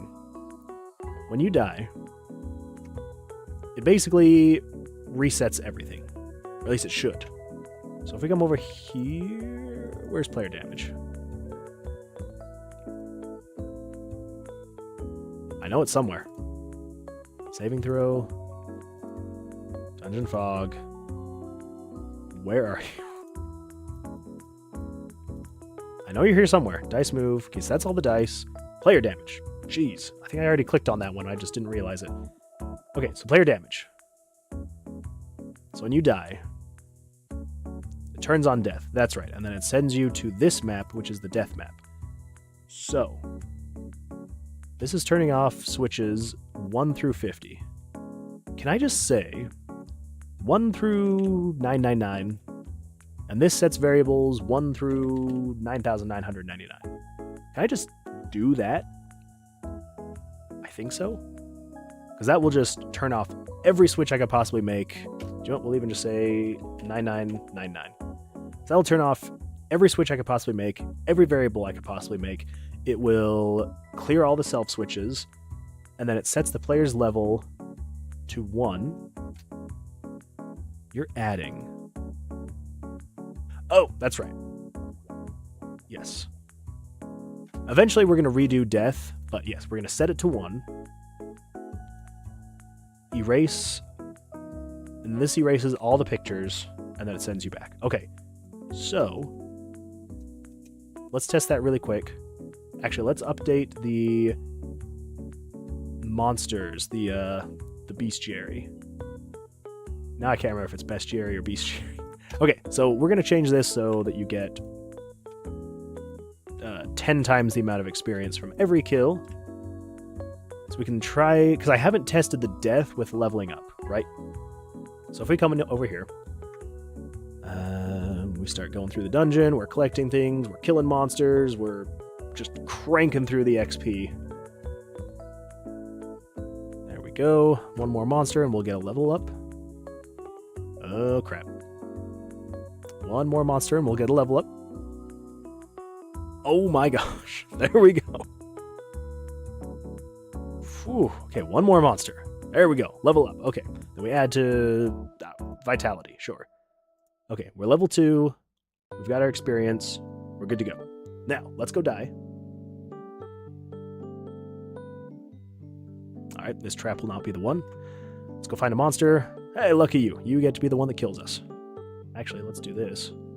Make it a little bit easier for us to die. A little bit less health. Just want to make sure that when we die, everything actually resets correctly. Which eventually, like I said, we are going to redo that, because eventually when you die, I want you to keep certain things. When you die, I don't want everything to reset, right? I want you to keep your level. I want you to keep your stats. It would mostly be you lose your dice.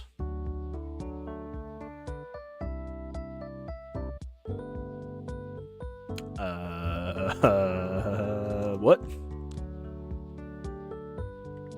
Okay, well, player level is 1.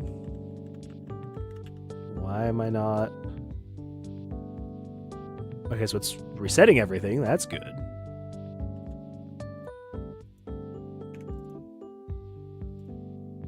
Teleport to intro map. Intro map.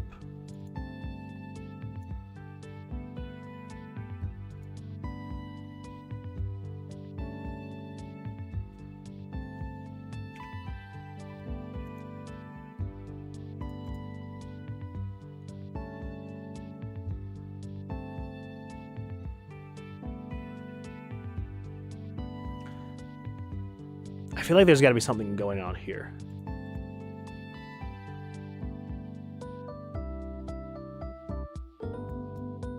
There is something going on there. Why did I do it like that?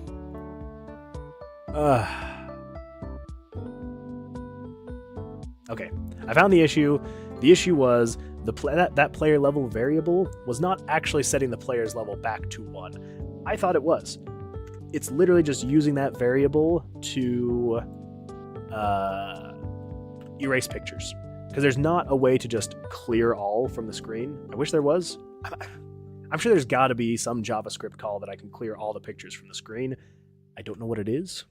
I should probably Google it sometime. Maybe I tried Googling it and just nothing popped up. Either way, I'm just using a loop to take care of that, right? So it loops through, it erases the pictures. Come on, just let me find a monster so I can level up.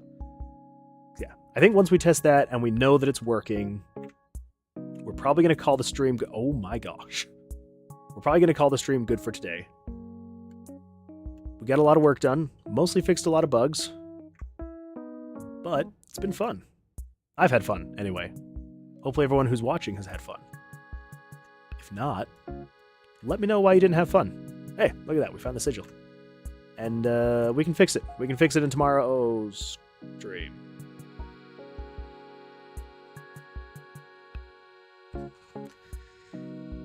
Okay, why is it trying to show decor -1?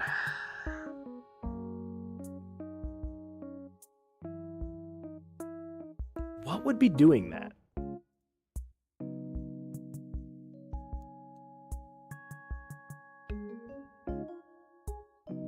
What could possibly be doing that? The question I do not know the answer to. I don't know what is actually causing it. Well, I know what script it is that's causing that. I don't know why it's causing that.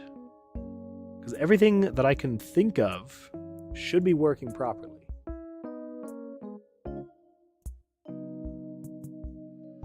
Well, let's just hope we don't run into the sigil room again, because that apparently is what's breaking it. Which is just so much fun. That's okay. It's our newest feature, so it makes sense there's a lot of bugs. Let's spec into Vitality. Okay, so we're level 2. Okay, so here's what we can test, actually. Let's sit in here for a little bit, because the thing with the pictures, it tries to show the pictures, but if there is no picture it can show, then it freaks out. Okay, so it's not an error here. So we're going to move over to room 14, which, if we come down here, let's get ahead of this thing. Room decor 14 is 0. Okay. So if we go to the left, if we leave out this left door,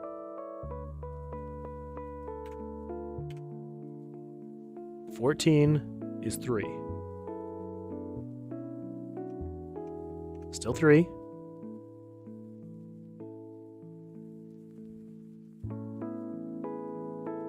Is he gonna freak out? No. Okay. Let's try this. Let's go back to the sigil room. We're in 15. Okay. So 15 is already set to 4. Let's go out this way. Still set to 4. We'll see if it bugs out. Give it a few seconds. Okay, no bug. That's good. So, 15, what would that be? 14, 13, 12, 11, 10, 9. So this will be room 9. Room 9, we have entered, and it should be 1. So let's come down here. 1 is empty. We'll see if it bugs out. It's not bugging out. So I think the potential bug is when you're in the sigil room, and you're going into a room that doesn't have a decoration already. So 15, 16, 17, 18, 19, 20, 21. Okay, so 21. Room 21 does not have a decor. It is currently at 0. Okay. So let's move up. It's a 2. What is happening? Why does it bug out sometimes? Whatever. It's fine. We'll figure it out. I'm sure it's something to do with JavaScript. I'm sure somewhere in the JavaScript it's doing weird things.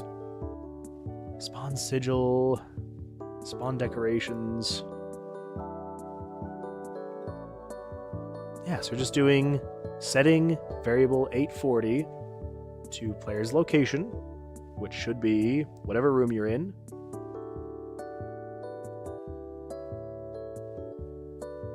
To a random number between 0 and 3 plus 1, so it's 1 and 4.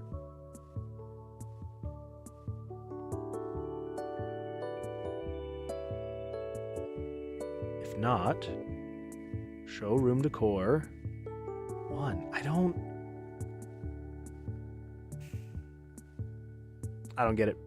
I'm sure I'm going to find it one of these days. I will find that bug, and we're going to squash it together. We will find that bug. We will kill it. Extermination. Okay, back to the testing.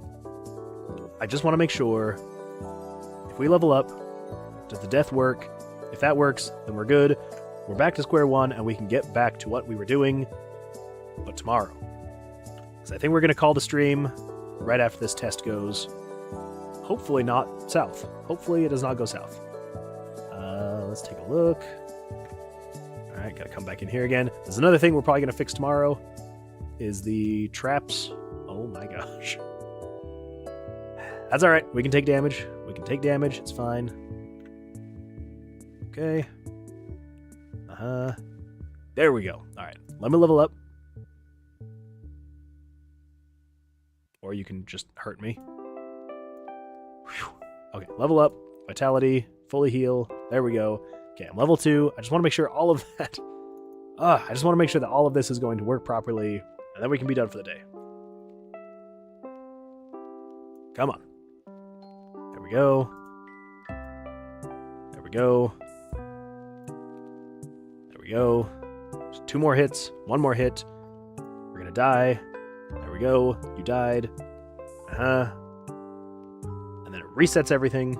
Takes you back to square one. We're coming back in here. Okay. Death is working. All of that is working.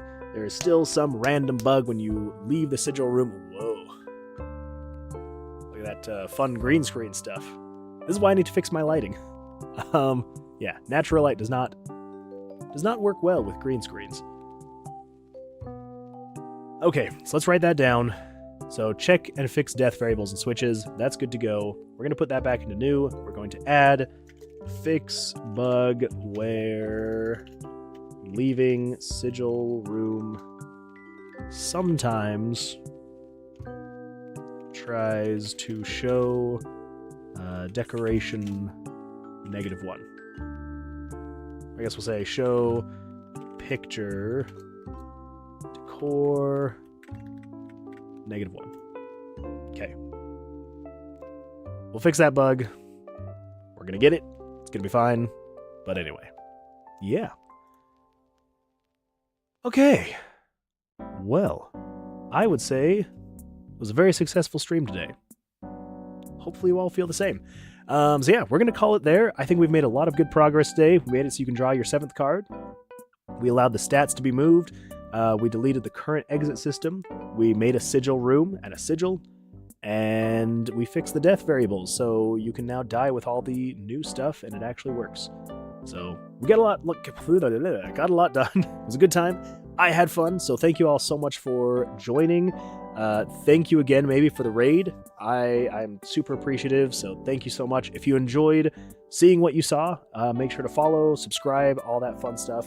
If you didn't, that's totally fine, totally understandable. I know I'm not everyone's cup of tea, so yeah. But anyway, on that note, I think we will call it there. So yeah, thank you so much.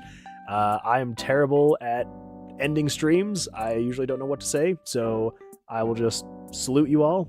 Thank you again, and we will see you tomorrow. Bye.